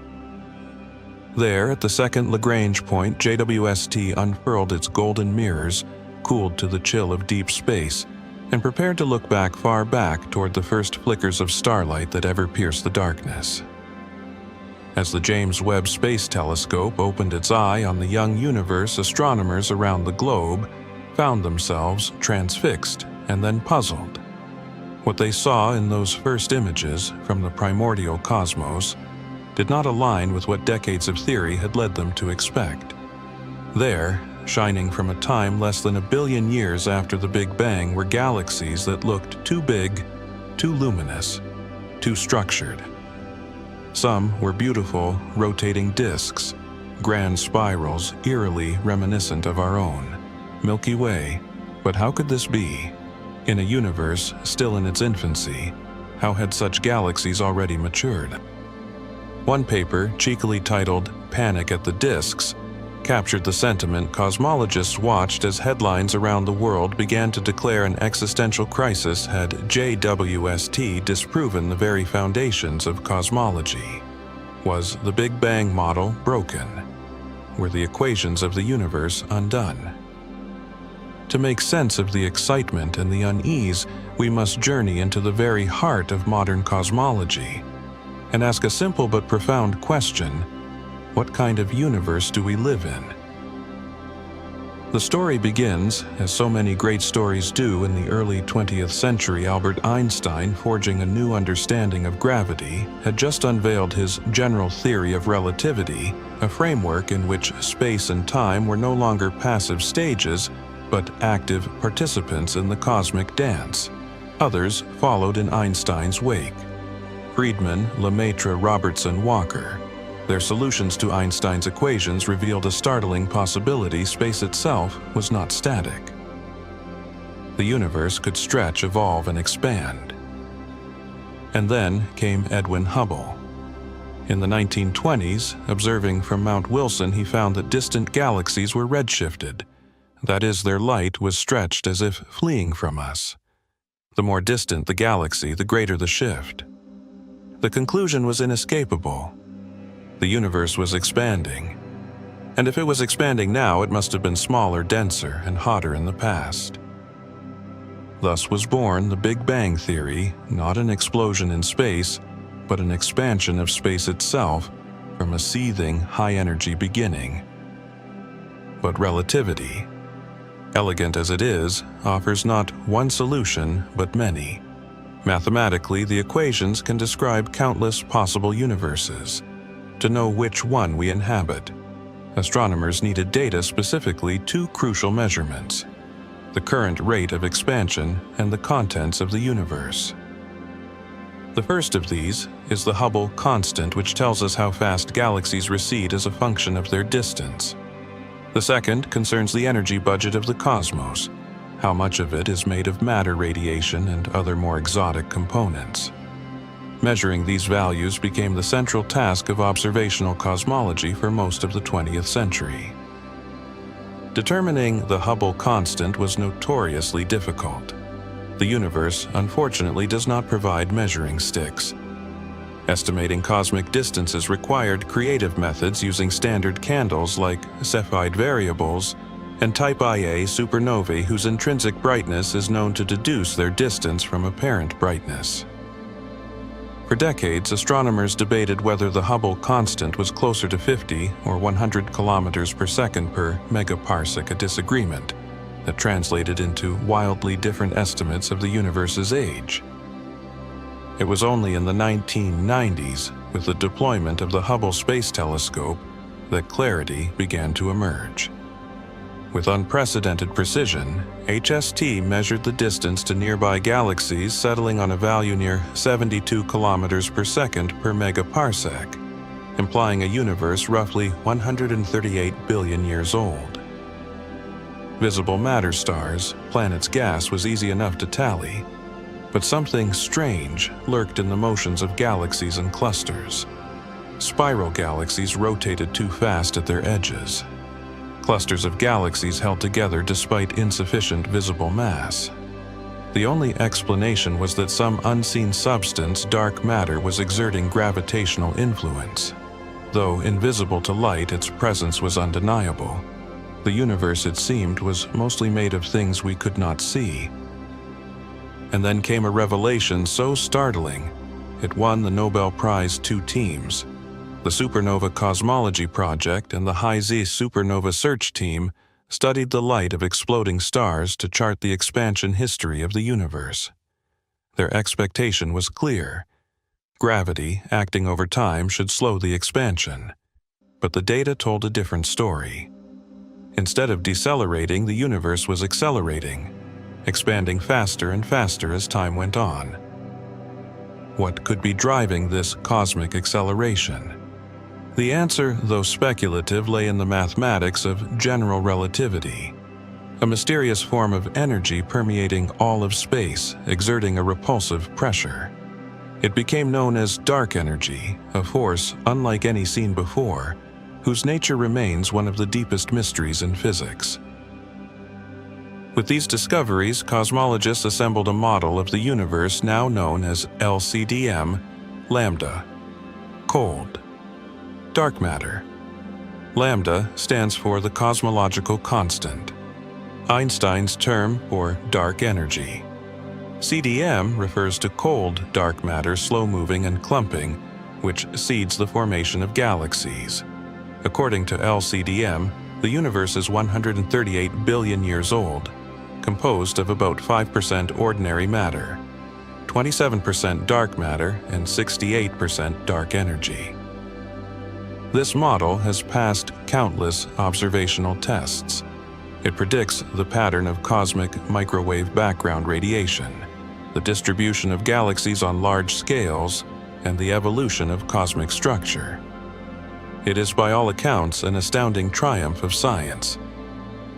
The galaxies observed by JWST appeared not only earlier than expected, but brighter, more massive, and more structured than models had predicted. Some appeared to contain hundreds of billions of stars, less than a billion years after the Big Bang. In theory, such massive systems shouldn't have had enough time to form. Cosmological models like LCDM govern the evolution of the universe on the largest scales, how space expands, how matter clumps. But to predict the formation of galaxies, we must go further. We must simulate the flows of dark matter and gas, the cooling of plasma, the birth of stars, the feedback of supernovae and the ravenous hunger of black holes. This is astrophysics in full complexity, a dance of scales and forces that challenge even our most powerful computers. To cope, astronomers employ recipes simplified rules embedded in simulations to approximate the messy physics of galaxy formation. These recipes are based on the best available data but often rely on assumptions. One of the most critical is the stellar initial mass function, a statistical description of the distribution of star masses formed in a given gas cloud. In the local universe, the IMF is relatively well constrained. But what if it was different in the early cosmos?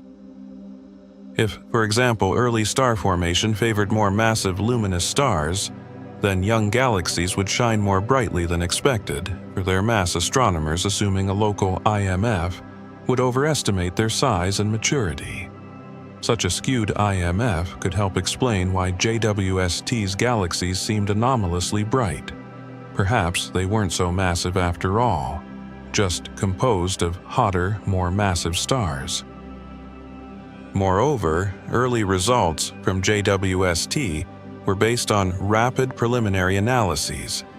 The telescope's instruments are extraordinarily sensitive, and interpreting their data requires meticulous calibration. Redshifts must be confirmed spectroscopically, not just estimated photometrically. Initial excitement often gives way to more sober reanalysis. And that is precisely what is happening. As JWST continues its observations and astronomers refine their models, the panic is subsiding. The LCDM framework remains intact. The early universe may be more complicated than expected, richer, more dynamic, but that is not a crisis. It is the fulfillment of JWST's mission. For telescopes do not exist to confirm what we already know.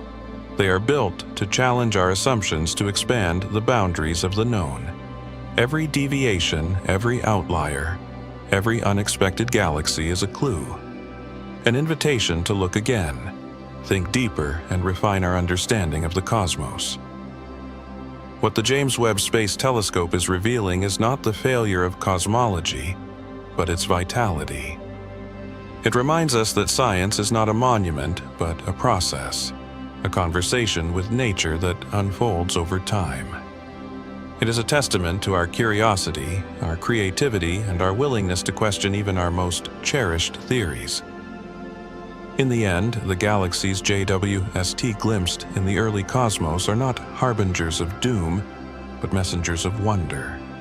They whisper of a universe that came alive faster than we imagined, of stars that blazed into existence amid chaos, and of a cosmos still full of secrets waiting to be unveiled. And so the story continues, one observation at a time, one photon at a time, as we reach deeper into the darkness, searching not for certainty, but for understanding.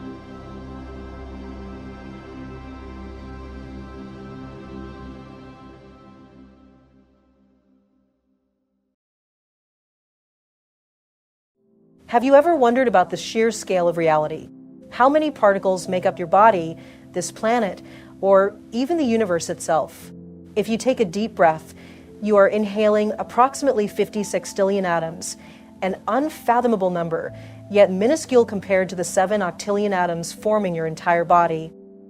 Expanding further, Earth is composed of 100 quintillion atoms, and the observable universe, stretching 46 billion light-years across, contains up to 100,000 quadrillion bigentillion atoms, a number so large it defies common intuition. But these numbers, despite their enormity, pale in comparison to the truly staggering magnitudes found in certain branches of mathematics. One of the largest numbers ever conceived arises not from physics, but from an abstract mathematical puzzle known as the game of trees. In this theoretical game, we begin with a single-colored seed, which can sprout into a tree with branches, each ending in its own seeds. The objective is simple: construct as many unique trees as possible while adhering to 2 fundamental rules. First, the maximum number of seeds a tree can contain is determined by its level. Tree may first have at most 1 seed, tree 2 at most 2, and so on. Second, the game ends instantly if any newly created tree replicates an existing one anywhere in the forest, no matter how distant. Even under these constraints, something remarkable happens. If only one seed color is allowed, the game terminates almost immediately. Tree results in failure by the second step. Tree, allowing two colors, lasts slightly longer, but ultimately meets the same fate. However, when we introduce three seed colors, something extraordinary occurs. The forest can grow for an unimaginably long time before reaching an inevitable halt. This scenario defines tree, a number so incomprehensibly vast that mathematicians know it must be finite, yet they cannot compute its value. To put its scale into perspective, consider this.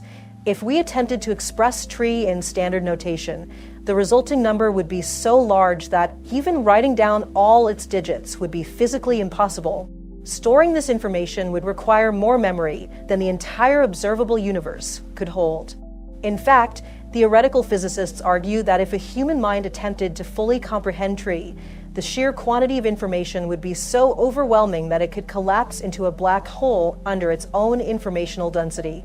And yet, as vast as tree is, it remains finite, a mere speck in comparison to infinity. Infinity itself defies all attempts at containment. No matter how large a number grows, there is always another beyond it and another ad infinitum. Unlike tree, which has a definite but unfathomable endpoint, infinity stretches on without reprieve, never ceasing, never yielding.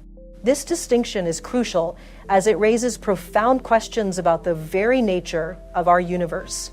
Could space itself be infinite? If so, what does that imply for existence? If the cosmos never ends, could it contain infinite variations of reality, including endless copies of ourselves? The universe is vast beyond measure, but it may be only the beginning of something far greater. If we continue to explore, to question, and to push the boundaries of our understanding, where might we ultimately arrive? Perhaps, in the grandest of infinities, the most staggering numbers are still waiting to be discovered. Infinities within infinities. Around 530 BCE, in the coastal city of Croton in southern Italy, a secretive assembly convenes in the dim glow of oil lamps. The air hums with whispered discussions, fervent and filled with reverence. Yet these men are not gathered to worship deities. Their devotion lies elsewhere, within numbers, geometry, and the mysteries of the cosmos. At the heart of their gathering stands their enigmatic leader, Pythagoras, a man whose words carry the weight of absolute truth among his followers. The Pythagoreans, unlike other Greek philosophical sects, revered numbers not merely as tools for measurement, but as the very foundation of reality itself. They saw numerical relationships as sacred, embodying order, harmony, and the structure of the universe. Yet, for all their mathematical zeal, their doctrine had its limits that would unravel the very beliefs they held sacred.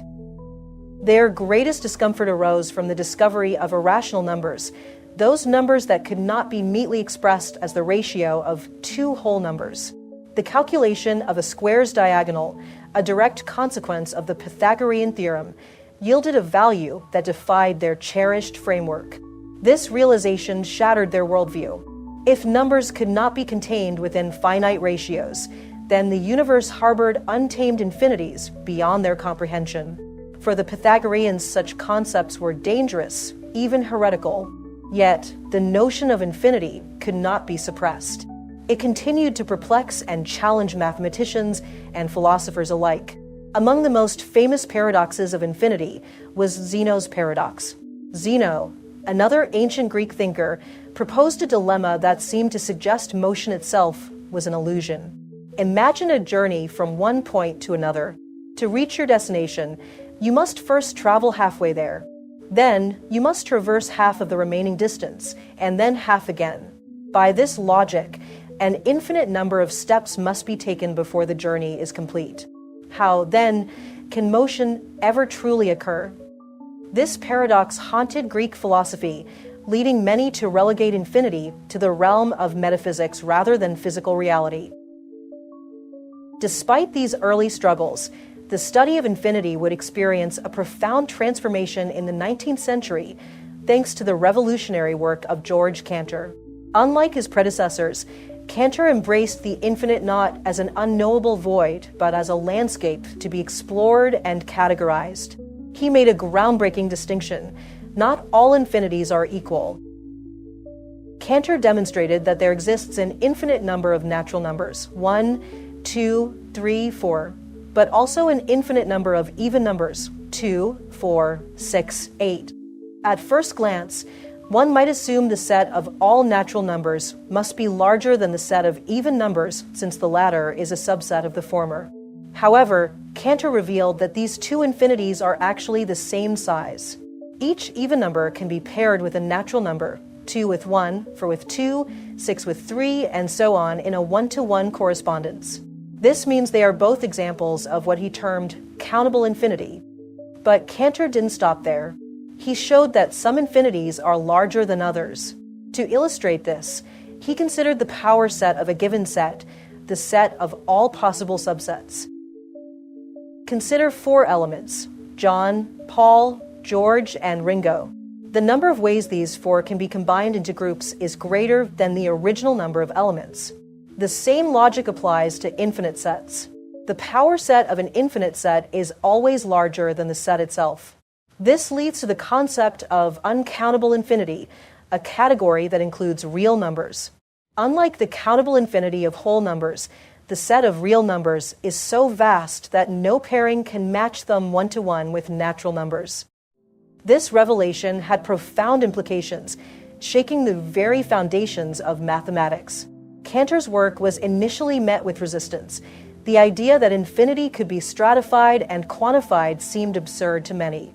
Yet, his findings paved the way for modern set theory, which underpins much of contemporary mathematics. Despite his brilliance, Cantor faced significant opposition from the mathematical establishment. His deep engagement with the infinite took a toll on his mental health, and he spent the latter years of his life in and out of sanatoriums. Today, Cantor's legacy endures.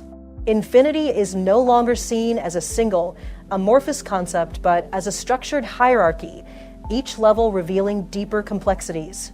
The paradoxes that once confounded the ancient Greeks have become essential components of modern mathematics.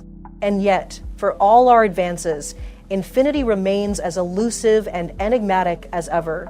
As we contemplate the vastness of the cosmos, the nature of numbers, and the limits of human understanding, one question lingers: are we merely scratching the surface of something even greater?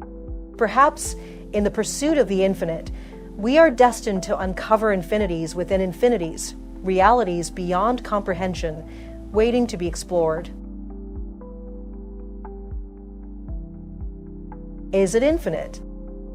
The past, present, and future of the cosmos are entangled in an age-old question: is the universe truly infinite? For centuries, mathematicians, philosophers, and astronomers have grappled with this idea. The ancient Greeks wrestled with infinity through paradoxes, often trying to avoid any real confrontation with the concept. Later, George Cantor formalized infinities within mathematics, differentiating between countable and uncountable infinities.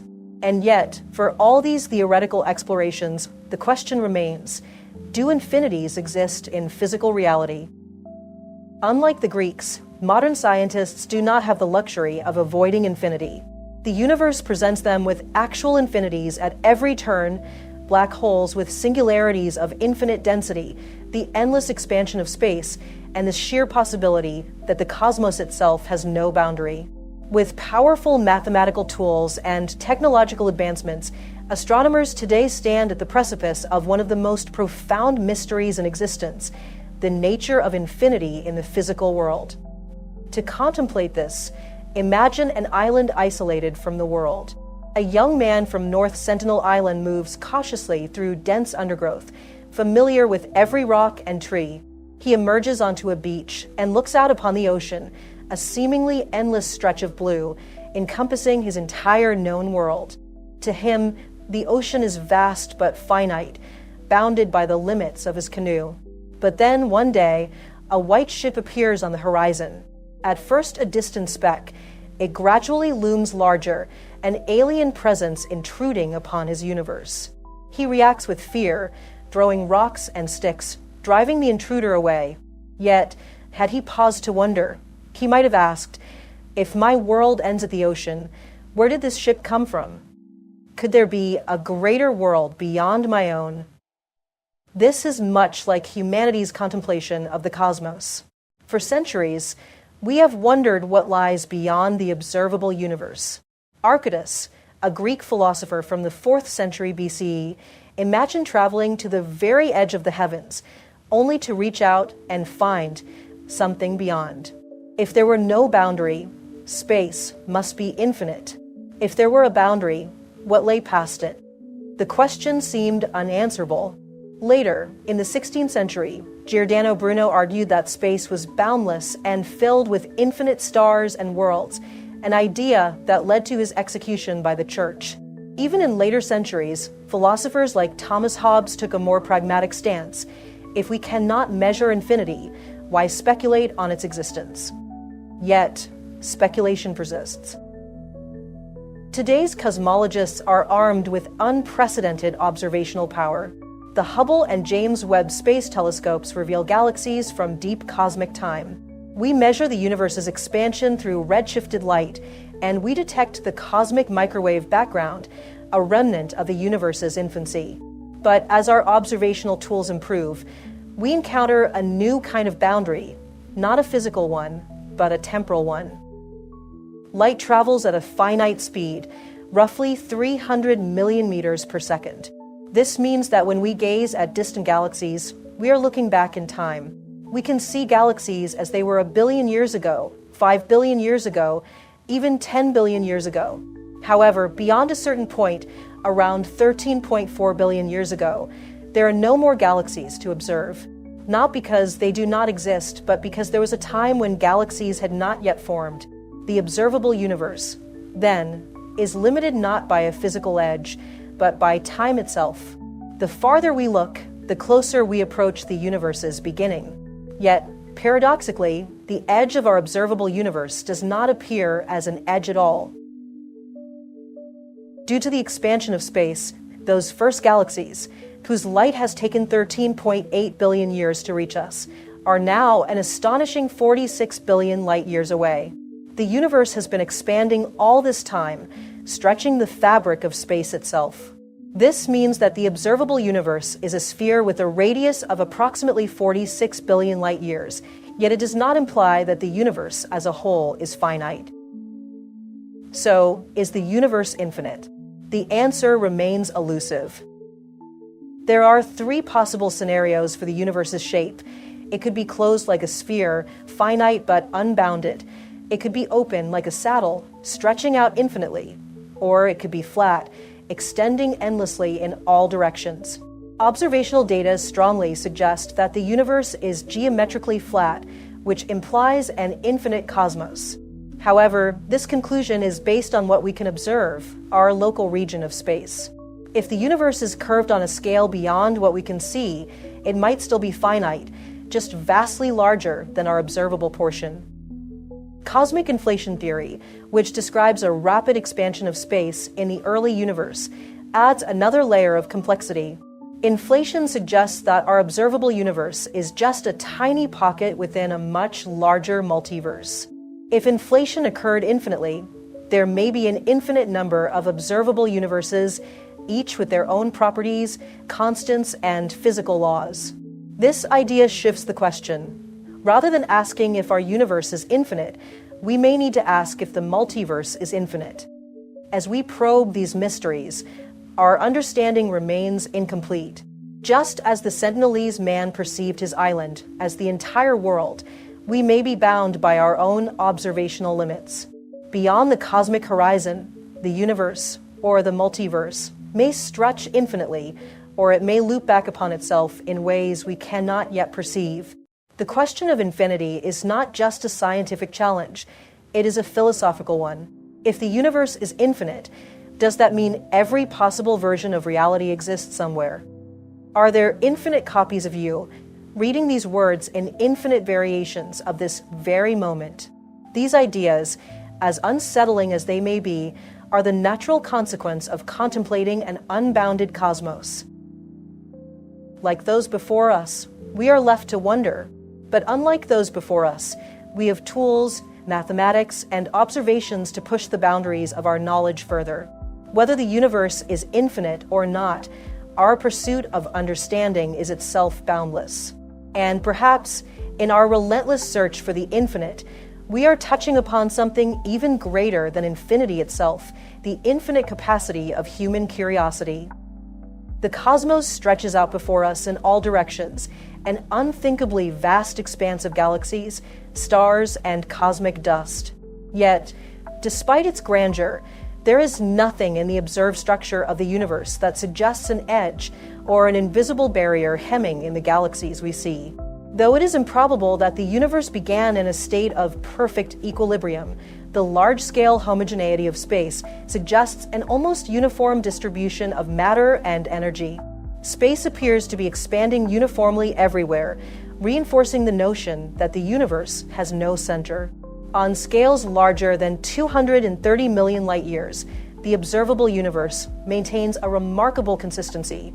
No regions appear significantly hotter or denser than others. Scientists have confirmed this through the cosmic microwave background radiation, an afterglow from the universe's infancy, just 300,000 years after the Big Bang. This baby picture of the cosmos reveals only the faintest variations, differences of just a few parts in 100,000. This remarkable uniformity is one of the strongest pieces of evidence supporting the theory of cosmic inflation. Inflation proposes that, in the first fraction of a second after the Big Bang, the universe underwent an exponential expansion, doubling in size approximately 80 times. This would have ironed out irregularities, leaving behind the smooth, homogeneous structure we see today. Yet, if inflation occurred as theorized, it implies that the universe extends far beyond what we can observe, perhaps to an extent that is, for all practical purposes, infinite. Thomas Hobbes once argued that speculating about an infinite universe was futile, since we cannot measure or test its existence. There is no reason to concern ourselves with what lies beyond our cosmic horizon. Even with modern technology, we remain bound by the speed of light, unable to access regions of the cosmos beyond our observable limit. But while our ability to directly probe the unknown is constrained, our imagination is boundless, and speculation, however unfounded, has always been an essential part of scientific discovery. Imagine a Sentinelese tribesman setting out in his canoe across the ocean. From his perspective, the ocean seems boundless. He could sail for years without reaching an edge. But in reality, if he were to navigate far enough, he would find himself back where he started. The Earth's surface is finite, yet without boundaries, because it is curved. Cosmologists propose that space may behave similarly, though three-dimensional instead of two. If the universe possesses positive curvature, like a sphere, traveling in any direction indefinitely would eventually bring an observer back to their starting point. If it is negatively curved, like a saddle, parallel lines would diverge infinitely. If it is flat, those lines will remain parallel forever. The nature of this curvature determines whether the universe is ultimately finite or infinite. In the 1930s, Edwin Hubble attempted to infer the universe's shape by counting galaxies along a given sightline, observing how their density changed with distance. The idea was straightforward. In a curved universe, the number of galaxies should increase or decrease at certain rates, depending on the type of curvature present. However, the universe is not static. Galaxies evolve over time, complicating direct measurements. More sophisticated techniques were needed. With the explosion of cosmological data in recent decades, astronomers have devised new methods to probe the geometry of the cosmos. One such technique involves standard candles, highly luminous supernovae whose intrinsic brightness is well understood. By measuring how their light dims with distance, we can estimate the shape of space. Another method involves standard rulers, patterns imprinted in the cosmic microwave background by early universe sound waves. These methods, combined with high-precision instruments like the Wilkinson Microwave Anisotropy Probe, have enabled astronomers to measure the total mass-energy content of the universe. Crucially, These measurements have revealed an unsettling result. Despite extensive efforts to detect cosmic curvature, the universe appears to be flat, at least within the limits of our observational precision. If the universe were positively curved, light from distant galaxies would subtly bend, altering our measurements. If negatively curved, it would diverge in predictable ways. But as far as we can determine, space extends in all directions without significant deviation, resembling an infinite flat plane. So, does this mean the universe is infinite? Not necessarily. Just as the ocean appears flat from a low vantage point, but is curved on a planetary scale, the universe may also possess curvature beyond what we can observe. Current instruments can measure cosmic curvature to a precision of 1 part in 400, an extraordinary level of accuracy, yet not absolute. If curvature exists, our inability to detect it means that the universe must be at least 37 trillion light-years in diameter. This lower bound dwarfs our observable bubble, which spans a mere 92 billion light-years.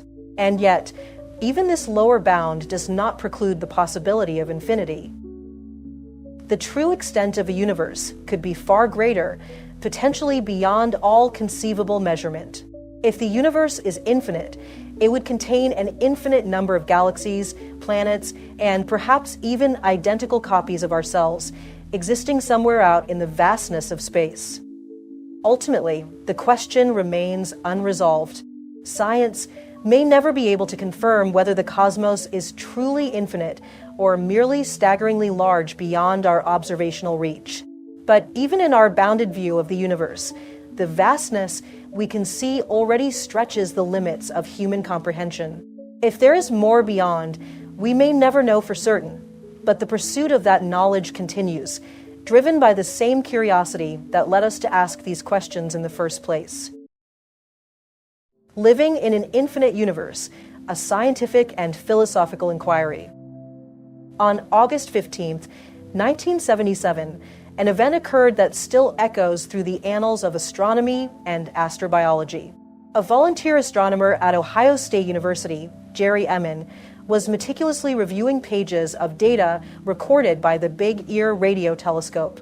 This was a time before the ubiquity of advanced computer processing, so the telescope signals were logged manually, with signal strength encoded numerically from 0 to 9, then continuing with letters from A to Z for stronger detections. Amid the humdrum of ordinary cosmic noise, Emin encountered something extraordinary, a sequence unlike anything previously observed, 6EQUJ5. This notation represented a distinct and powerful spike in radio noise, surpassing any signal ever detected before. Realizing the significance of what he had found, Emin hastily circled the sequence and inscribed a single word beside it.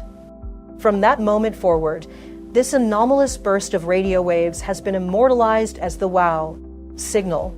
At the time, Big Ear was engaged in an ambitious quest, part of the burgeoning field of the search for extraterrestrial intelligence. Scientists had little certainty about the characteristics of an extraterrestrial transmission, but they did know that any genuine interstellar message would likely exhibit an unmistakably structured pattern, precisely what the WOW signals seem to be. Yet, despite decades of scrutiny, the signal remains enigmatic. It was powerful, singular, and never repeated.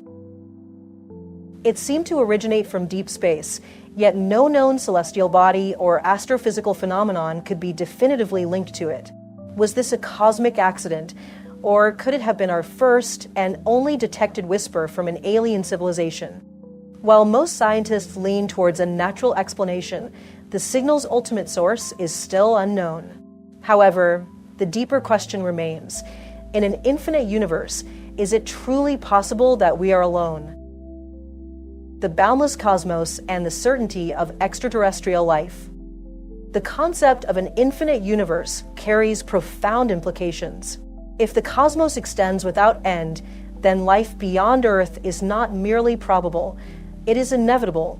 This does not mean that alien civilizations must exist within our observable horizon, but rather that in the vast expanse of all that is, every conceivable form of life must, by necessity, emerge somewhere. From the simplest microbial entities to civilizations capable of harnessing the energy of entire galaxies, an infinite universe ensures the reality of their existence. Yet, how do we frame this assertion within a rigorous scientific structure? Theoretical physicist Sean Carroll offers 4 fundamental possibilities regarding the nature of our universe. Finite in both space and time. Infinite in spatial extent but finite in temporal duration. Finite in space but infinite in time. Infinite in both space and time. Each scenario carries its own philosophical and scientific consequences. If the universe is both spatially and temporally finite, then the number of habitable worlds is strictly limited, and the existence of extraterrestrial life is an open question dependent on the specific probabilities governing abiogenesis. However, if the cosmos is infinite in any regard, whether in space, time, or both, then the very nature of probability dictates that life must not only exist but be replicated endlessly across the void. Infinity and the repetition of existence. Consider a universe that is infinite in spatial extent but finite in time. Within such a construct, there would be limitless regions of emptiness, but also boundless domains of structure. This duality aligns with the mathematical principles of infinity, much like how there exist both infinite even numbers and infinite counting numbers. If we accept that the cosmos contains unending permutations of matter, then the inescapable conclusion is that there are infinite occurrences of planets, stars, galaxies, and even intelligent civilizations. In this framework, the very notion of uniqueness dissolves. Every arrangement of atoms that composes our world, including our own bodies and minds, would be mirrored an infinite number of times elsewhere. Somewhere in the depths of the universe, exact copies of Earth must exist, each inhabited by identical beings contemplating their own existence in the same manner that we do. More unsettlingly, there must also be slight variations, Earth-like planets where history unfolded with minor deviations, where alternate versions of ourselves live different lives, and where the wow signal is not just a fleeting anomaly, but the beginning of an interstellar dialogue. Quantum oddities and the emergence of the unimaginable. If we extend our consideration to a universe that is temporally infinite, the implications become even more bizarre. In an infinitely old cosmos, not only would every physical event repeat an infinite number of times, but even the most improbable occurrences would become inevitable. Quantum mechanics dictates that subatomic particles continuously flicker in and out of existence due to vacuum fluctuations. While the spontaneous emergence of something as complex as a star or a planet from the void is vanishingly unlikely, given infinite time, such occurrences would eventually transpire repeatedly. This notion leads to one of the strangest thought experiments in cosmology, the Boltzmann brane paradox. Named after the 19th century physicist Ludwig Boltzmann, this concept proposes that if quantum fluctuations persist indefinitely, then not only can physical objects materialize randomly, but so too can entire conscious minds. In a universe of eternal duration, isolated human brains, complete with artificial memories, sensory experiences, and self-awareness, could emerge spontaneously from the vacuum, experiencing what appears to be a full and consistent reality before inevitably dissolving back into chaos. The unsettling corollary is that statistically, there should be far more Boltzmann brains than biological beings, suggesting that our own perception of existence may be an illusion. The final paradox: are we real? If we take these possibilities seriously, the question arises: are our thoughts, memories, and experiences genuinely tied to a coherent and structured universe, or are we ephemeral consciousnesses conjured into being by the random churn of quantum fluctuations? While such a notion seems absurd, it follows logically from the premises of an infinite and eternal universe. Yet, even within this unsettling framework, one truth remains unshaken. Whether we are biological entities living on a planet orbiting a star, or fleeting manifestations of a probabilistic cosmos, our experiences are real to us.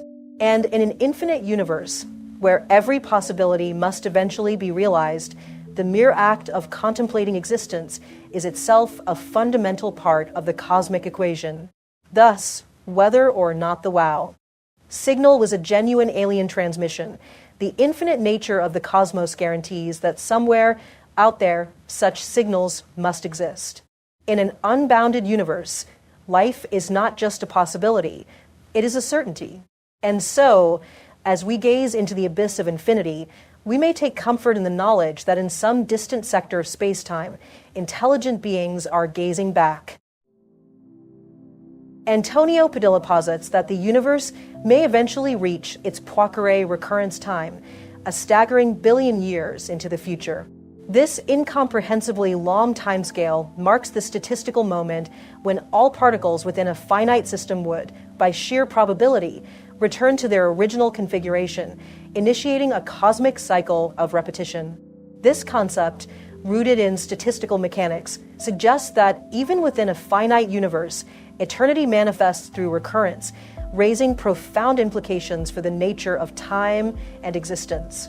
Yet, when we extend our contemplation beyond the realm of a finite cosmos to an infinite one, we encounter an entirely different set of challenges.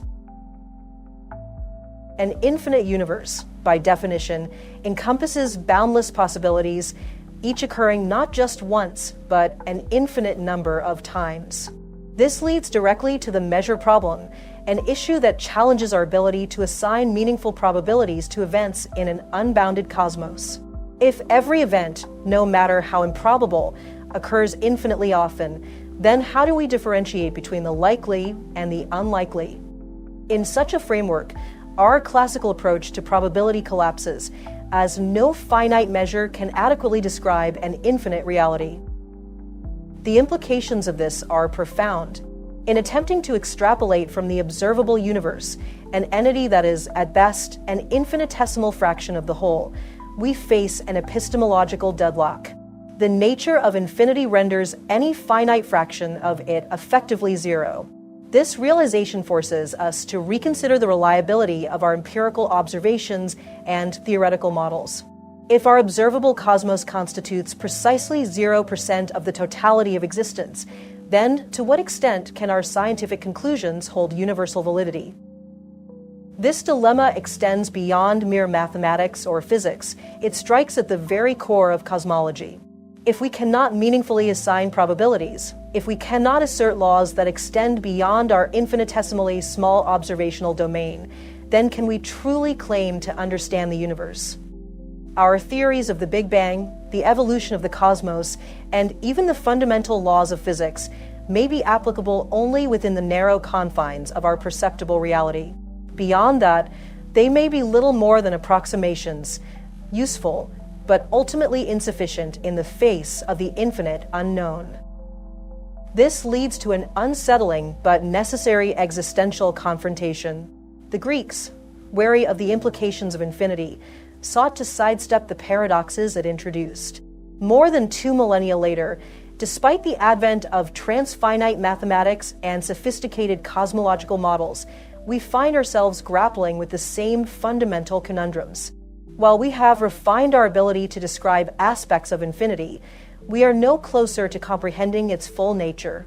In many ways, infinity remains a conceptual abyss, an entity that defies human cognition, challenging the very framework by which we understand existence.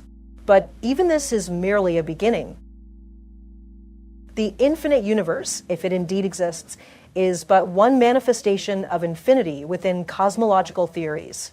There are deeper, perhaps even more troubling infinities lurking at the edges of our understanding, those that reside within the quantum fabric of reality, within the singularities of black holes, and within the very foundations of mathematics itself. These infinities are not just abstract constructs, but are woven into the fabric of existence, shaping both the known and the unknowable. To confront them is to confront the limits of human comprehension and, perhaps, to glimpse the edges of a reality far beyond our grasp. Polish-born mathematician Benoit Mandelbrot was captivated by the apparent disorder of both the natural and human-made world. He sought to uncover underlying patterns in everything from financial market fluctuations to the rugged contours of coastlines. In 1958, his journey brought him to New York State, where he joined the IBM Research Center in Yorktown Heights, an institution dedicated to advancing both computer hardware and the mathematical theories underpinning computational technology. Over the next 35 years, Mandelbrot's focus was not on improving computers themselves, but rather on demonstrating how they could revolutionize the study of mathematics. In 1980, Mandelbrot became one of the first to use computer graphics to visualize structures that would have been nearly impossible to comprehend using traditional mathematical tools. Through relatively simple equations, he unveiled a strikingly intricate form of geometry, which he termed fractal, derived from the Latin word for broken or shattered. Fractals are characterized by self-similarity across scales. No matter how far one zooms in or out, the structure retains its complexity. Unlike conventional geometric shapes, fractals never resolve into simpler forms, revealing infinite detail at every level of magnification. Mandelbrot's computer-generated Mandelbrot set provided a vivid illustration of this phenomenon, but more significantly, he demonstrated that fractal geometry is embedded in the natural world. Self-replicating patterns appear in fern leaves, the fractal branching of Romanesque broccoli, and even in the large-scale distribution of galaxies. This led to the profound question, could the universe itself be fractal? Observations have since shown that at the largest scales within our observable universe, homogeneity dominates. However, the possibility remains that on even grander, unobservable scales, fractal-like structures could persist. This naturally ties into a larger enigma, the infinite nature of the cosmos. Our universe is expanding, akin to dough rising in an oven, with every galaxy drifting further apart. If it emerged from an initial singularity, then our observable universe represents only a finite portion of that original entity. Yet, despite its continued expansion, this measurement remains bound by the limits imposed by the speed of light, the farthest distance that light has traveled since the beginning of time. As the universe expands, its density decreases. While local structures such as galaxies remain bound by gravity, at cosmic scales, everything moves apart at an accelerating rate, measured at approximately 70 kilometers per second per megaparsec. If this trend persists indefinitely, the universe faces a so-called heat death, an ultimate fate in which all thermodynamic processes cease as entropy reaches its maximum. However, despite this relentless expansion, there is no final moment of cosmic dissolution. The observable universe will continue to grow indefinitely, eventually reaching an infinite scale. Yet paradoxically, even with infinite time, our capacity to explore this ever-expanding cosmos remains finite, as expansion perpetually outpaces our ability to reach new regions. Tracing this expansion backward in time, the cosmos contracts, growing denser and hotter until it reaches a state that defies our known physical laws. Theoretical physics suggests that at a minuscule scale, approximately 1 Planck length, or 1.6 times 10 superscript 3 meters, the universe enters a regime dominated by quantum uncertainty, where conventional notions of space and time cease to function predictably. This length, first identified by physicist Max Planck, represents a fundamental limit beyond which our understanding of physics collapses. While current models propose that the universe may have originated from an infinitely small, infinitely dense singularity, this assumption presents paradoxes. If the cosmos truly emerged from an infinitely compressed state, then its pre-Big Bang existence could, in principle, have lasted an infinite amount of time. This raises the possibility that, rather than being 13.8 billion years old, our universe could be infinitely older. Thus, through observations of cosmic expansion and contraction, we are led to a profound paradox, one where infinite largeness and infinite smallness coexist. How, then, can we reconcile these opposing infinities? The answer remains elusive, trapped within the constraints of our current understanding. Yet, as our mathematical tools evolve and our ability to probe deeper into the mysteries of space and time advances, we edge ever closer to unraveling the infinite complexities of our cosmos. It is true that the observable universe is currently expanding, yet this does not necessitate that the entire infinite cosmos follows the same trend across all of infinite time. Cosmologists have proposed that our local universe, the portion we can observe and an indeterminate expanse beyond, represents a limited region of inflation within a vast, eternal, and infinite whole. This concept, known as eternal inflation, was first introduced by Alan Guth in 1979 and later expanded upon in the early 1980s by Andre Linde, Andreas Albrecht, and Paul Steinhardt. Within this framework, our universe is merely a minuscule fragment of an eternally inflating multiverse. However, inflation does not occur uniformly across this infinite expanse. Different regions experience inflation at different times, in different locations, and to varying degrees. The logical consequence of this perspective is that our universe is but one among an infinite number of bubble universes, distinct pockets of space-time that have emerged from the underlying infinite reality.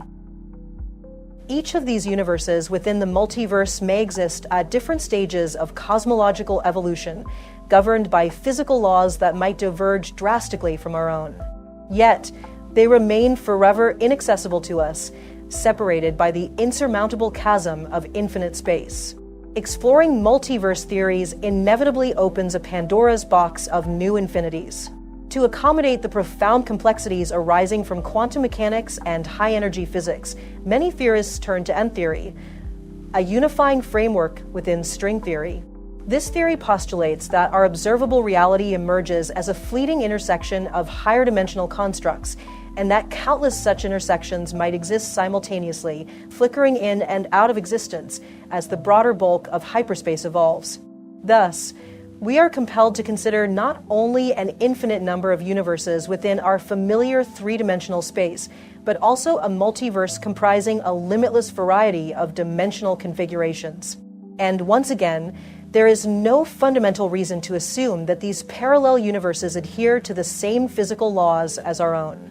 The strength of gravity, the masses of fundamental particles, and the very constants that govern reality could differ from one universe to another, producing an incomprehensibly vast array of possibilities.